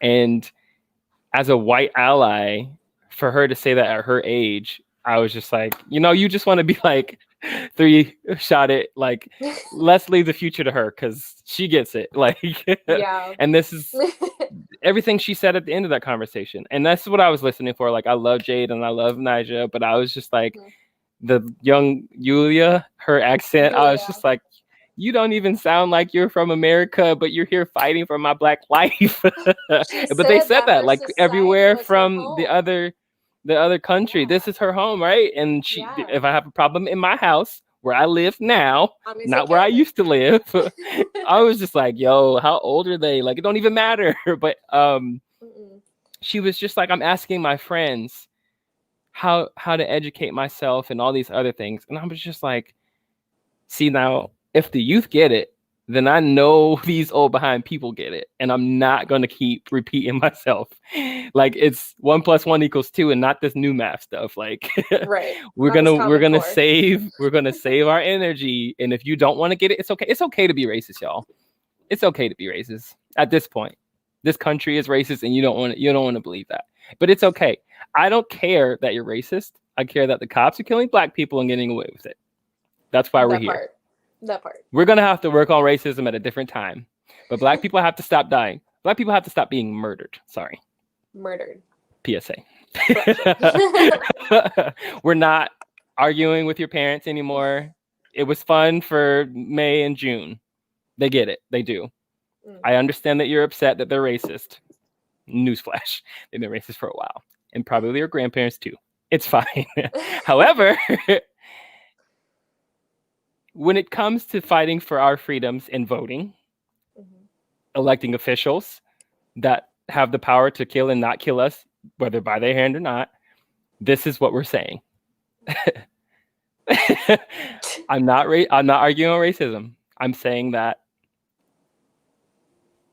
there is a blue wall and not blue lives, but a blue wall of silence that makes all cops bad. It's very unfortunate that at my job, if I killed somebody and my coworker spoke against that, they would get fired. I said what I said. Cops should not be getting fired for holding other cops accountable. There needs to be a system in place to protect those cops so this would stop happening.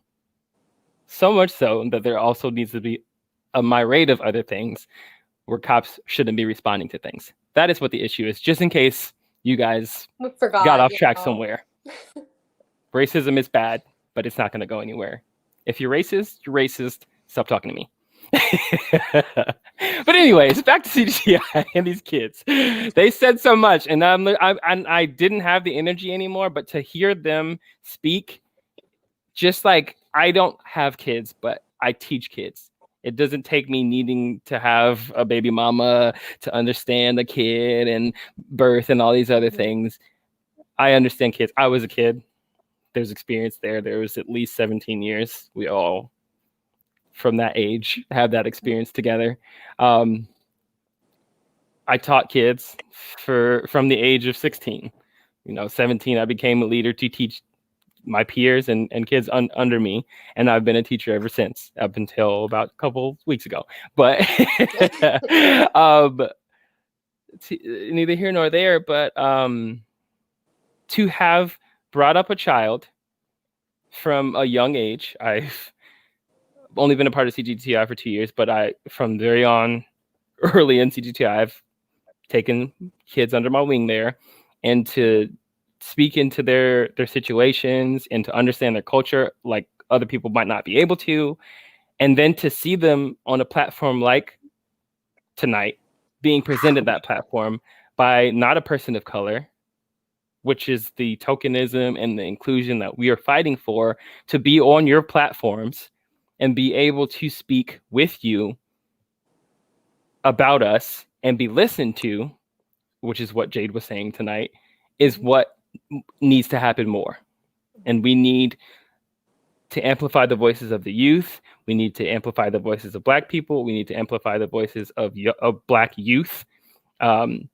and give them these opportunities. I can give them all the opportunities. I can amplify their voices, but you know, only so many people are going to listen to me. We had 9 viewers. Thank you all for being here. But you know, this is why it's so important for companies to make statements and to act on them. CGTI, I can't say nobody knows about it because there are very many people in Orlando who know about it, who know about Operation Snowball. They have a following, you know, but these other followings, you know, Disney Plus and Fortnite and NFL, MLB, they're finally making statements that should have been made way before Trayvon Martin died, way before Colin Kaepernick took a knee. But these are the conversations that are deep, and you're going to need more than 30 seconds to answer a question, you know? You're going to need to listen to Black people talk, and you're going to need to listen to their allies talk. And that's what Orlando Strong is going to continue to be. It might not be every week anymore. It might just be once a month. However, the conversations are important. The knowledge is important. And allyship is so important. We need less of you continuing to beat the dead horse of telling your parents and everyone else Black Lives Matter. We need Black Lives to matter at the booth, at the voting booth. And I was very disappointed that so many people registered to vote in November, but nobody really wanted to vote this past month. Mm-hmm. And it hurt because, all names aside, John Mina, an elected official, won an election by a landslide. But I bet you didn't know that he murdered a Black man in the nail house right up the road from us. And this is the type of person you have as an elected official. So when we have a murder in our own city, Salathis Melvin, and nothing happens to the point of the Milwaukee Bucks having to come here and cancel a basketball game before our own city does it, it's just baffling to me. It affected me. Man, we got on a wild tangent, but I just want to further express privilege, the right to vote, why you should vote. I know you might feel like your vote doesn't matter, but there are elections where it does. And you might have missed one. We have another opportunity, but it is very important to vote. And so it's beyond us now. It's beyond being 30. It's beyond being 25. It's beyond being 20. The voting age in America is 18, if I'm not mistaken. And these youth are our future. And when I was 18, when I was a kid, it wasn't important to me. When I was 18, George Bush was president. I don't think I had an opportunity to, I don't know the math. That can't be right. But was it Clinton? But voting at that time was only the presidential election. And so I didn't know about Congress voting them in and how long their terms could be and all these other things. It is very imperative that if you are a parent watching this and you have teenagers, that your children are not being taught this in their schools. They're taught about the 3 branches, and that's about it. They're not talking about those positions. They're not talking about the Republicans and the Democrat and the seats in that. But it is very important to be educating your youth early. In the first hour, during the conversation, we talked about brain fart, sorry. Things not being taught in school. Is that what they talked about? What I'm trying to say is our children have a voice. Our children are our future. And the priority at home, if not at school, especially during this pandemic, where you're getting to see what your kids are learning about or you aren't. you know the content that needs to be talked about. This is what we talked about here. It came back. I knew it was going. You just gotta tease a little bit. Yeah, you gotta do a little bit. Let me say it before I lose it. Here it goes. I lost it. Shoot. I'm gonna keep talking about it. Did you want me to answer your question about with the camp and Absolutely. that you Can okay? you reel me back in?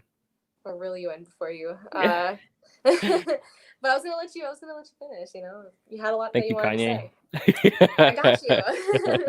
This is your platform. Use it to use it. You know.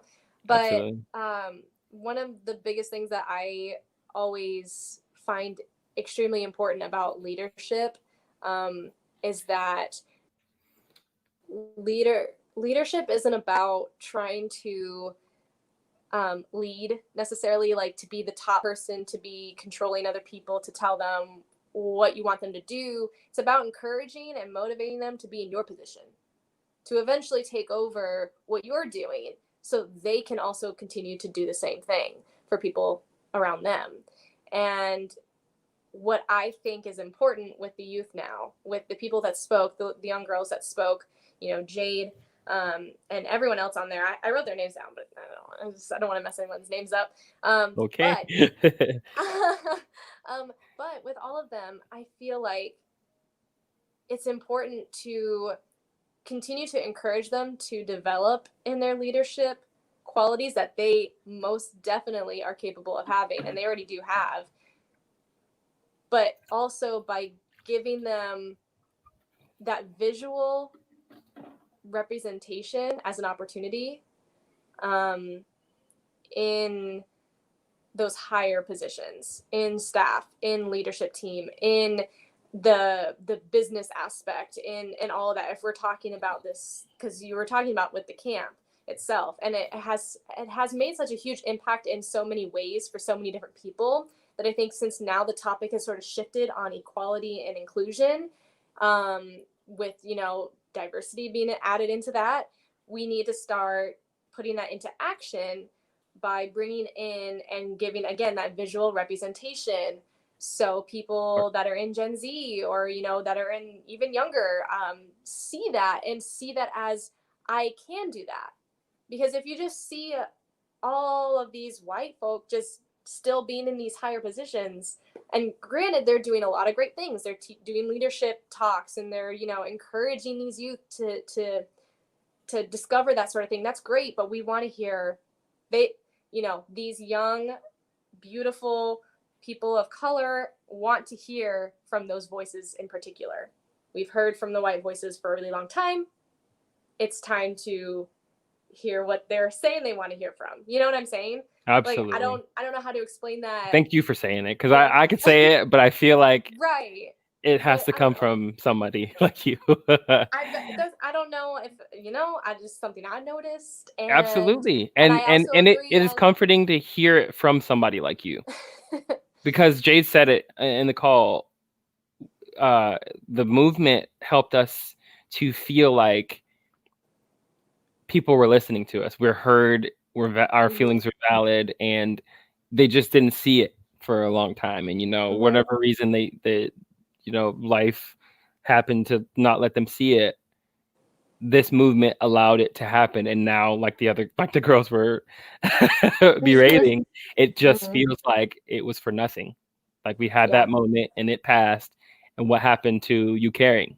You know, Victoria put the numbers out there for y'all. She went and did the research. FBI agent. Y'all better look out. And, you know, we noticed all of these things. You know, I had a white ally tell me, I've noticed people stop reacting to your stuff as much. And I try to like brush it off, but it gets to you and you go do the research. The FBI, the chat in you makes you go look. And I went back to July and there was 230 reacts on some of my posts. And you looked yesterday and Cheyenne and Goldie respond. I'm just, but it be like that, and it's fine because at the end of the day, God has blessed me with Orlando Strong Broadcast Network that I can go in and check the statistics. Our last Better Together, 3,000 people saw it. Whether they stayed and listened to the whole thing, awesome. Whether they didn't, awesome. We probably had 2 reacts on that. But I understand that we're in a scroll society. You know, people see and they keep it moving. And it would be nice to visually see the respect, or the reactions, or just to feel appreciated. We know we do things for likes, or we don't. And this is not one of those things I can stand to do for likes. I can shout from the mountaintops, but if I look at the statistics, because I did, on who voted for John Mina and how many people were registered and who voted for, everyone else, it just doesn't scare me, but it angers me that this could be the same statistical standpoint when it comes November 3rd, and Black people are screaming no justice, no peace, and all you're hearing is the no peace violent side of it. That can't be it. There's so much more. And you get tired of hearing, if you just do the right thing, the cops will leave you alone. And that's not the case for our people. And it's going to take our white allies. It's going to take the thousands and thousands of people that showed up to the protest early June, and putting your vote where your mouth is. And the first couple of protests we were out there were people standing up at city, or not City Hall, the courthouse. We stood on the stairs. I know you guys remember that. You guys were out there. If you're listening, the 3,000 people that listen to us, we talked about voting, and you guys didn't want to hear it. You just wanted to chant, and you wanted to scream and let your emotions come out of your voice. You wanted to confront the police. You wanted them to kneel with us, and they didn't, and it made you mad.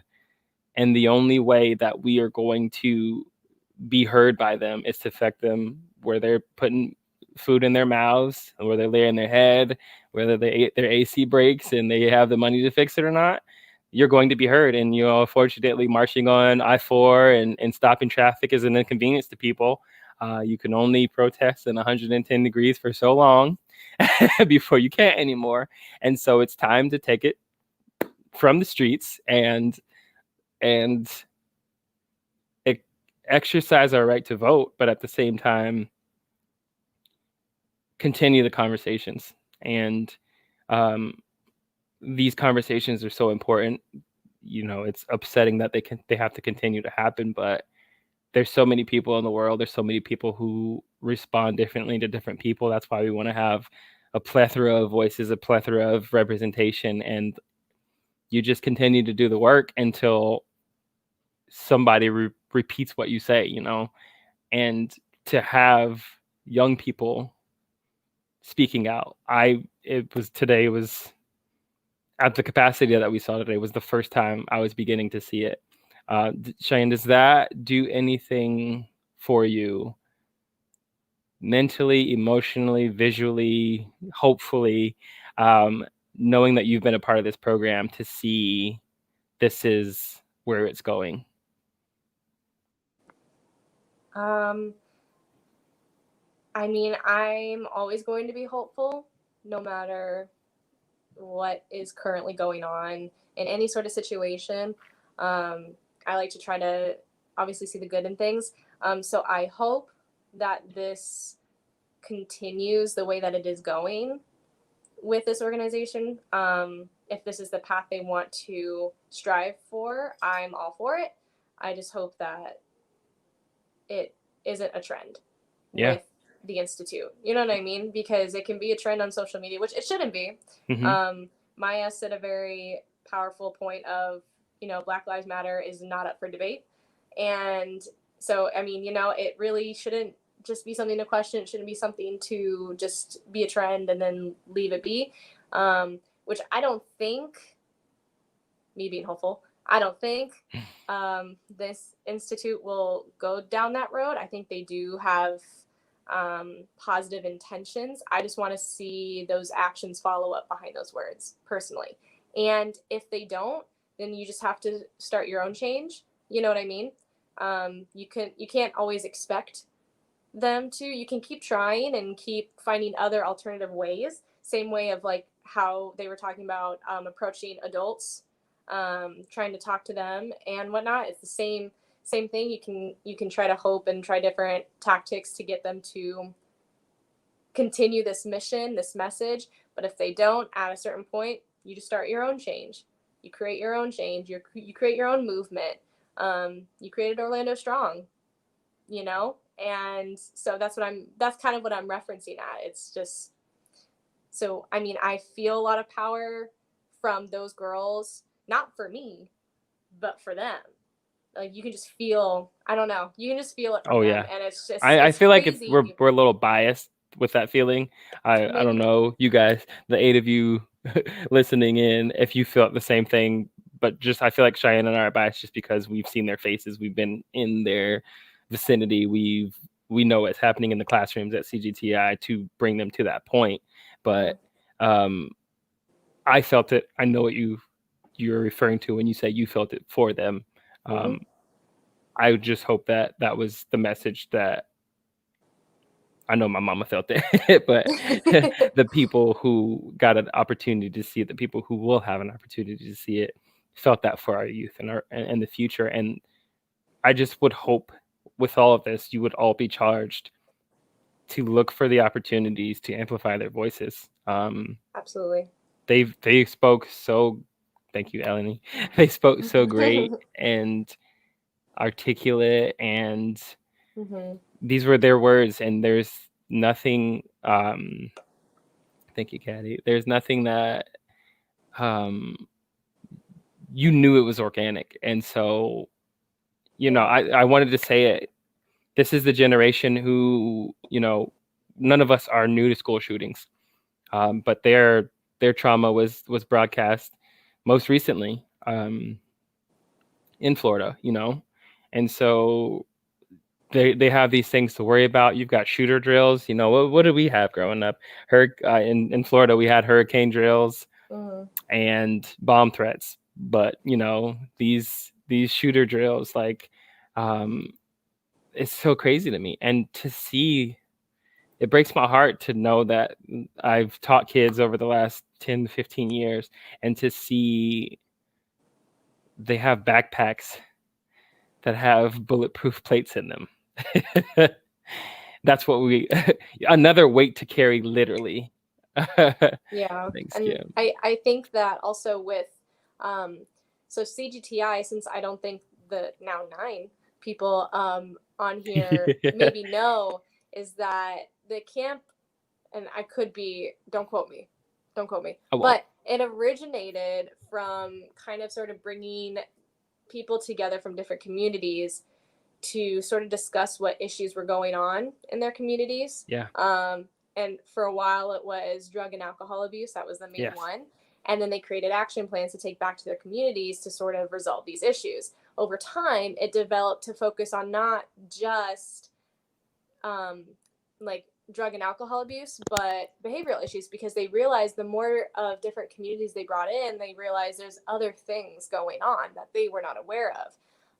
And now that I'm hoping, again, being hopeful, that they're bringing in these youth to speak up and giving them this platform to speak on, we can start adding more things to this list of what can we bring up to the topic of taking back to our community. Like, one of them, I don't know who said it, but they were talking about how police brutality was one of their topics. And every time I've been to CGTI and we had like these community action plan meetings, it was always like bullying at school or hard drugs or things like that. You don't think about police brutality or police profiling or things like that. You don't think about that. And that's what I want them to start bringing in those topics of, let's talk about this. Let's have speakers that come in and talk about this. Because every year it's the same type of this talk of, I did drugs and this happened, which are great topics, but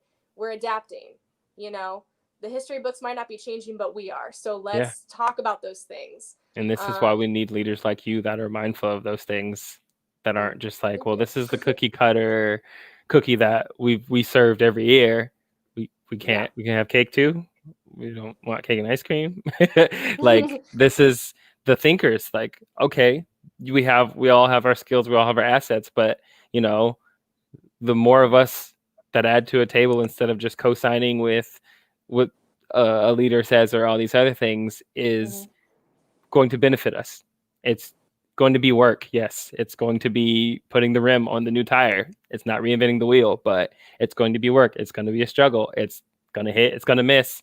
People aren't going to know how to feel about it, but that is literally what we're in right now. And like we said on the call earlier, we're navigating new times, and it's going to be okay to fail. That's what one of the young girls said, and it's going to look ugly.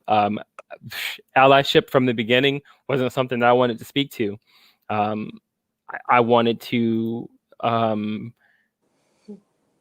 live my life, but you know, it's just you're going to say the wrong things. They're going to trigger different people differently, especially Black people. And one of my allies, her name is Laura Harder. A lot of you guys know her. I confronted her because none of my other allies did, and I didn't want to be the person to do that. I didn't feel like I had the skin, simply put, to confront her about it. But I did because somebody had to, and I respected her enough, and I loved her enough, and she took it, and I didn't expect her to take it, and it was an uncomfortable conversation, but it changed her as a person. I feel like she became a stronger ally because of it. I saw her begin to post and educate herself, and you know, it is not so much pride anymore. And those are the only allies I want around me, because you know, we're all above the age of what you saw today on this call. We all should know better, and if we don't, we have to be willing to learn. And this is beyond, you know, putting your hand on the stove and getting burned. This is getting through that, you know, making the hot dogs and whatever else you make on the stove. That's really easy. And it's putting something in the oven and watching it completely fall apart, and going back to the store, getting the groceries again and trying again. You know, it's going to be tough, and it's not going to be fun, but it's so important, and it needs to be done. And, you know, even if only half of us or 7 of us are doing it, I think I'm the 8th person, including you, right? We're all the 8th person. But, you know, you're with me, you're going to get somebody who's relentless, because at the end of the day, there are 8 people who I can't imagine not being on this earth, and they still are. And the way that I left this earth is important as much as, you know, sorry.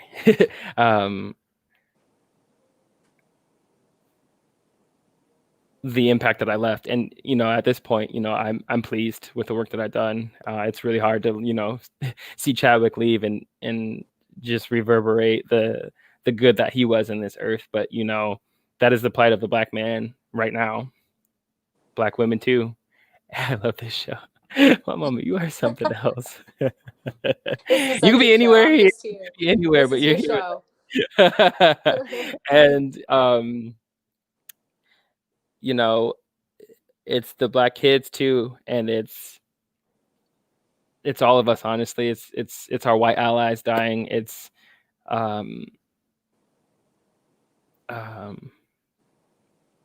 the kids with disabilities. It's just got to get better. And it's just so sad.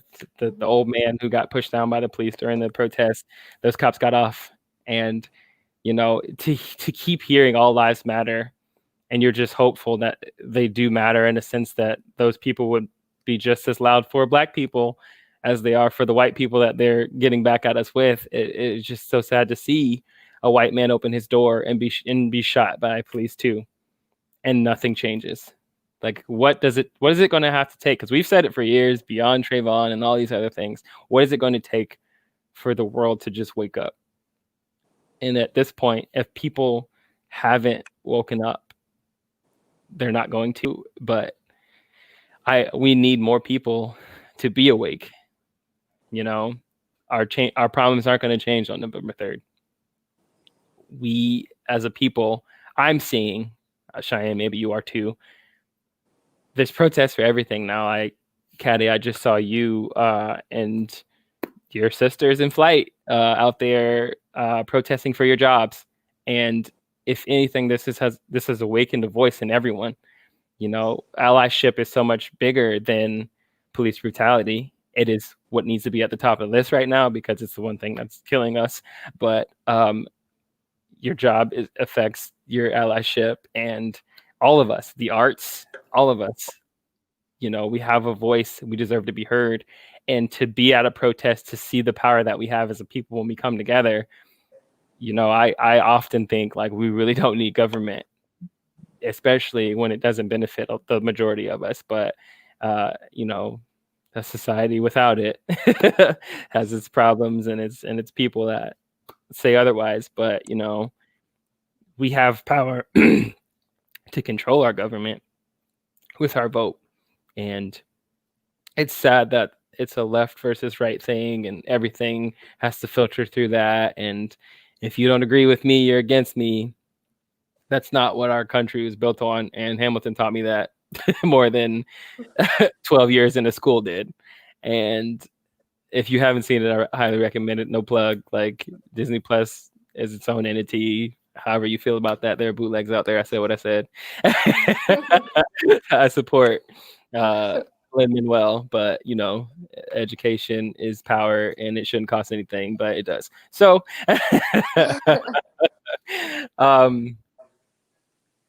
Cheyenne, we could talk for hours. I want you to have an opportunity to speak on anything you'd like to. Anything bothering you with the movement? Anything you think? Well, why would the movement bother me? I mean, no, I'm not talking about the than... Black Lives Matter movement. I'm talking about the movement as a whole, as it involves all lives matter and everything else happening. I was like, yeah. I don't think that's no. I mean, I feel like I share very similar thoughts to the 8 people watching. We're one of the 8, I'm sure, but I share similar thoughts and feelings and emotions. I can only sympathize. I can't ever truly ever understand in comparison to like what you possibly are feeling, but it's just a lot of frustration.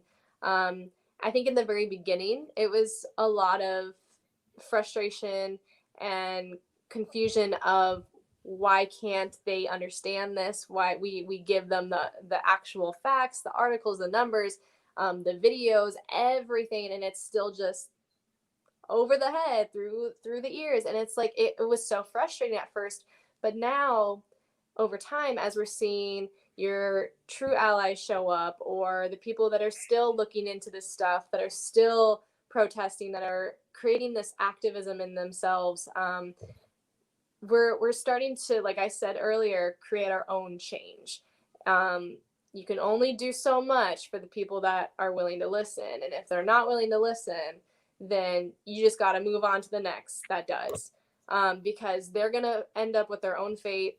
They're gonna walk into their own hole, like, you know what I mean? And you can only try to guide them away from it for as long as you can, and you don't need to waste that energy. You've already been doing that for decades, you know what I mean? Like, it's just absolutely. And so that's what I think a lot of our energy and our efforts that we have should be focused on. What can we do to create change for us now?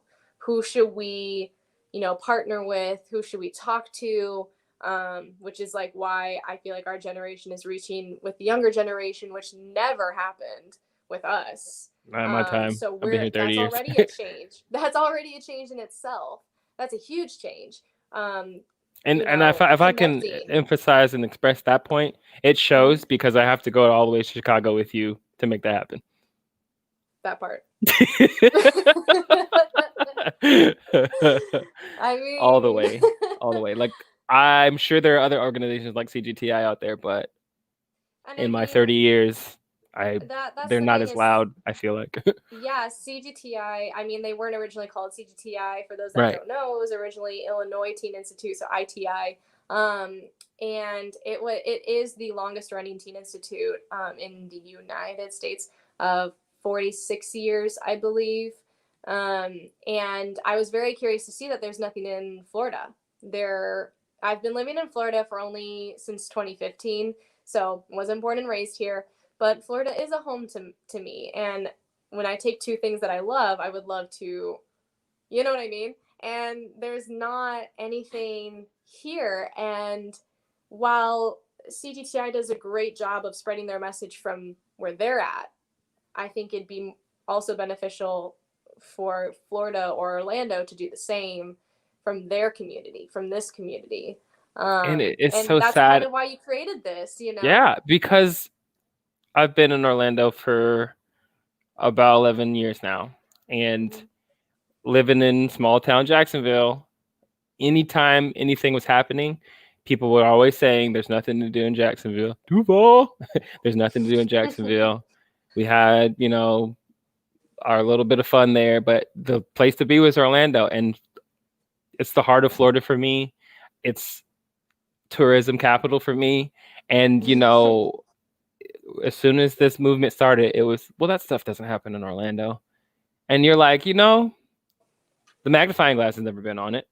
But then, of course, as soon as it does happen here, it's just like, okay, you want to spend your tourist dollars here? Our problems are your problems. And, you know, if we're going to be number one in entertainment, if not number one in film or anything else, why not be number one in education? Activism. You know, activism. Spreading a Absolutely. movement. This is I mean, like, this look is at the Pulse. microphone. Absolutely. Yeah, Pulse And literally Orlando Strong started came such from a that. huge- yeah, exactly. And that's why I think like Florida or Orlando would benefit from something very similar to CGTI, whenever, if ever, that could happen. And so those are my personal feelings of with this movement. It's starting a lot of, I mean, it brought out the activist in me that I didn't know was there. Those that may know me or know of me, I don't speak up a lot. I'm very passionate. When you get me on a topic about things that I am passionate for, I will go off. I will get heated. But other than that, I don't really talk a lot. And, you know, this movement put that to the side. It was like, actually, you're going to talk, and you're going to talk a lot, and you're going to talk until someone tells you to shut up, and you're going to talk again. You know what I mean? And so, yeah. and so yeah, in the beginning I was very frustrated, but now I want to take that passion that I have and be like, okay, well, I can't keep sitting here being frustrated. Let's do something about it, and keep doing it until people join in. You know, you did what you did before, where you brought people together. You got them to notice. You got them to read. You got them to listen. And those that stayed, they stayed for a reason, and they're gonna stay and continue to bring in more people as well. So. And you just you got to keep doing that. Yeah, and history has its eyes on them because their grandparents were those people.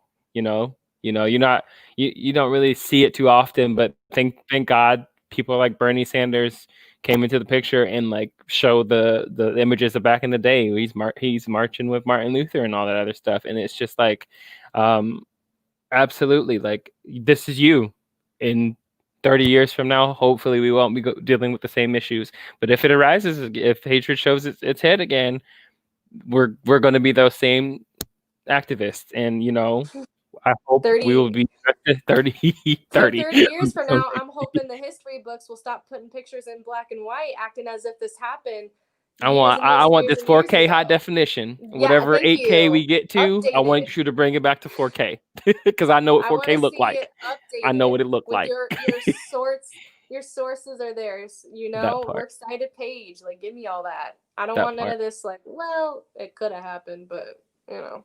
I want the real Martin Luther, and I want the real activists of the world today. Y'all still waiting to shoot somebody, but ain't nobody. It's all of us. You can't shoot all of us because you ain't got enough bullets. Luis Sosa, this is a big one. Our faces are gone. Hello? People that are not caring or listening are selfish. It's not their problem, and for them, it's not worth it. However, if we stay quiet, things will get worse. Facts. I never imagined all the things Black people had gone through. It took all these events for me to learn. And yes, I wasn't born and raised here, but if the real all history has been taught, I would have known. Others would have known. Listen, Luisa's first language is not English. Don't come from my friend. You don't have to apologize. I got you, girl. Okay. But comes from the like I heart. just said the other day, Luisa's been one of my longest running ethnic friends. And we've been through a large gamut of everything. She's speaking facts. And, you know, if I could say, looking back, when I speak on two different sides of the track, Luisa's been in those rooms where people don't pay a lot of attention to her ethnicity until, you know, a problem that relates to her arises. But why does it need to Till happen? they need it. Yeah, why does Yeah. why does the problem need to happen for somebody to listen to her? She's listened to me every step of the way, and I thank you for that. Like, these allies, they didn't just come on May 30th. They didn't come for George Floyd, and it triggered me that during the call they said since George Floyd and on, like, what has changed, and it was just like he was the catalyst, I will say, but it's been so much further ahead than that. You know, I mean, I lived in St. Louis when Ferguson happened. Like, yep. That was a thing. Yep. And that was huge. Nobody really talks about it anymore. And it's the same thing. Like, it's just the bandwagon. We want to talk about it when it happens. Flint, Michigan still does not have clean water. But y'all didn't know that. Like, but like, it's just a trendy thing that, like, oh, thoughts and prayers. But your vote is really, really where it comes down to, you know. You can't vote terrorism away, but like, why does a pandemic have to happen for us to care? Why does anything have to happen? Why don't we just like, why don't we stop being it? lazy? Why don't we just think ahead of the game plan? Be prepared. You want to go and buy $400 of groceries before the pandemic hit. You want to buy all the toilet paper before the pandemic hit. Now you see you didn't need all that toilet paper, but you want to be prepared for the wrong things.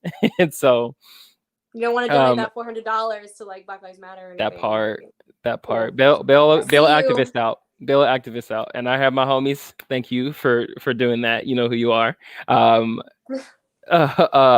Because you know, you have health reasons. You have health concerns, as you should. You know, you wouldn't want to have to go out and protest for lives and lose your life. But, you know, some people don't have a choice. So we out here. But, you know, it's a crazy time. And like, one of the questions they asked during the panel was, do you think the pandemic affected this? And of course, the world is watching. Everybody has their, oh, hey, Terry Terrell, you know, switch to your thing, canceled out. Look at our son up there. Wow. You're welcome. That was the wrong way. But wait, I'm not in the picture. Do it again. Is this the right way? Nope, this way. Hold me. I love my mama. You're absolutely correct. There are older adults that had no clue or truth about struggles of people of color. And like Luisa said, like, these are things that we struggle with silently because, like they said in the call, we don't think that people care because what did we have in the future, in the past, and the history has shown us that literally today to this day, do you really care, or are you caring because everybody else is caring? Like, this is traumatic for those kids that were on the call today. If they had never experienced racism up until this point, this is what's happening. This is what they're seeing. What reason in 5 years would they have to feel like anybody cared about them? This is how we grow up. You know, I don't have to tell you how many times I've been pulled over for being Black for you to be my friend. It's not your problem, but it is a problem until when I'm no longer here. And it shouldn't be like that. And so what you're seeing is I've been profiled. I fit a description. I got pulled over for the car I was driving in at night because I have 10 on my windows. Like, and this is me literally living my life. No different from anybody else, a white man who's 6'3", 250 pounds. The police can see what he looks like. He's probably not going to get pulled over. But me, they want to pull me over. They want to grab my ID. They want to see if I have anything to pull me over for. And all I have to hear as a Black man is just let him do it. That's not freedom. That's not rights. That's systematic racism, plain and simply put. And it's unfortunate that I fit a description, but anybody can fit a description. Police reform begins with how you're handling the situations. You watch a lot of these videos. I watched the latest Melvin's video, the last one, and the cops are cussing, slanging obscenities, If I, at my job, clocked in and said whatever the heck I wanted to on the clock, Which people do. consequences, Don't get me started. consequences and repercussions would happen, especially at my level. However, as a cop, you swore in. I listened to them being sworn in today, and it hurt to listen to what they swore in, and they said their name after being sworn in. I don't know what it's like to be on that side, but technology and this pandemic is showing us, letting us in. And I'm telling you guys this, that over the next course of weeks, I will have an opportunity to interview police. That's just everything happening here. Thank you to my allies. You know who you are. And to know what it's like on that side of the badge, on that side of flirting with that blue wall of silence. You know, there were so many more. There's so much more representation in the officers being sworn in today. But just it's not comforting as a Black man to see the Rodriguez and the Perez and all these other people of color who are getting sworn in as cops if they're not going to be on the same side of justice with me fighting for my life. If I call the cops for an issue that I'm having, what side would they take? Would I be the one experiencing the confrontation, or would they be there to help administer justice to me? This is, as a Black man, how I feel about calling the police, and it should not be like that. It's unfortunate. It's not fair, but what can you do other than fight? I have to continue to fight until I feel comfortable calling the police. And I need you to fight with me because you have a privilege to feel comfortable calling the police. And I appreciate every ally, even if I have 10 or 800, like this page says, people just listening. I mean, these conversations need to happen, and there are the few platforms that they're happening at, but they're not as popular as Lovecraft Country or The Witcher or Game of Thrones or The Walking Dead. You know, the platform has to stay open, and I'm grateful, super grateful that the youth are being given the platform and accepting the platform to speak on it, because this is where I've been talking about this since I was 15 and 16, you know. Like who could say that? Not me. When did I start? May 30th. You know, I mean, Trayvon took its toll, and Copernic, I was super mad. I'm still mad. Anytime I ever see it, I'm like, pay that man. NFL, y'all know what y'all did. NBA, y'all are doing what he did. Like, just like show society that was okay, because our society made that not okay. And y'all ignored him. So imagine how we felt, like wanting to say anything before George died. That's what it took. The bandwagon is not being fueled by Black lives dying. I don't need another Black person to die in Orlando, in Milwaukee, in Portland, anywhere for me to continue this fight, and you shouldn't either. And that is on my mama. Yeah, definitely. We could continue this conversation forever, but we said what we said. We amplified the voices of the youth that are very near and dear to us, and at this point, we just kind of got to let them keep talking and be in the microphone for them. That that megaphone gif of that lady speaking comes to mind. But Cheyenne, definitely thank you for seeing something in me, and I thank all my allies for saying something to me. I'm just fighting for my life, and if that inspires you, keep putting me in position to amplify any voice that I can, amplify my voice. I appreciate you guys, and honestly, it's y'all that like help my mental health. Like, my heart was so full tonight. Like I haven't felt that way in 5 ever. Eleni. I mean, we're just giving you a break. We're giving you a break. Let us take the hits for a little bit. My whole life. Let us take the hits for just a second, so you can just sit back and breathe for just a hot second, because you need to. And I'm back.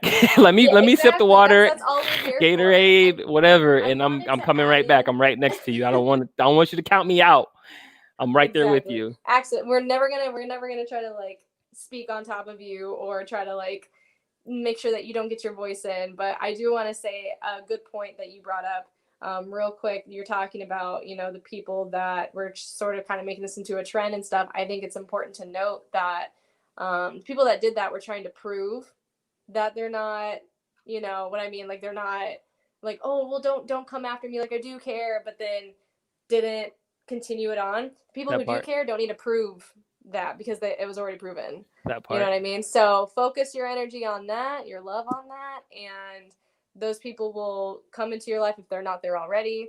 You can continue to grow and change with those people and within yourself, because you're surrounded by healthy friendships and connections. And that's what's going to help continue this change in this movement, honestly. Absolutely. So I hope to see that with you personally, Cedric. Doing my best. I want to see those healthy friendships in your life. I listen. For sure. 4 quarters. I've always been that type of person, and y'all all know. You're not right, neither am I. Bye.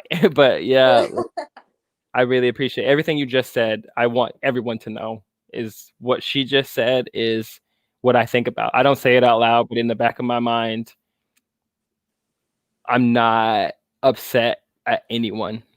If you're not fighting as hard as I am, if you feel like you could do more, I'm not upset. Just do it. Like my favorite motto, super duper, just do it. Like, like there's nothing that you could say. Like, I appreciate everybody working, and those who aren't, I see you, and I'm not going to say anything about it. If the energy is different, just check whatever you check, baby, check. Check whatever. Check, baby, check. Check, baby, check. Exactly. I don't know what to say. That felt right. Just check, baby. Just check it. Check the baby. Just check it. It's with it. It starts with you.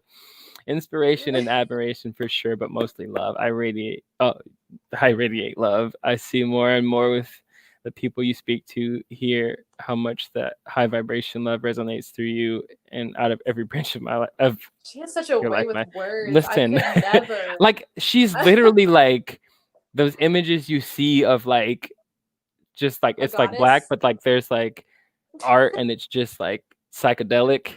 Like everything she said to me, and she said, I know right now she's saying Indian style. I know she is. Legs crossed. Or I don't know if y'all still call it that. Sorry for the homie. I feel it. Y'all are hippies. Say it. We all are. Ride the waves of life, bro. Well, she has the way of words. I'm like, you're great. You don't have a way of words? You don't have a way of words? I got the screenshots. I'm talking like read you email format per my last email. I'll get business if I need to. You sure will. Big words, come on, grammar, punctuation. Listen, but thank you so much again. Like life-changing and micro versus macro, like the little ripple is where we are today. Absolutely.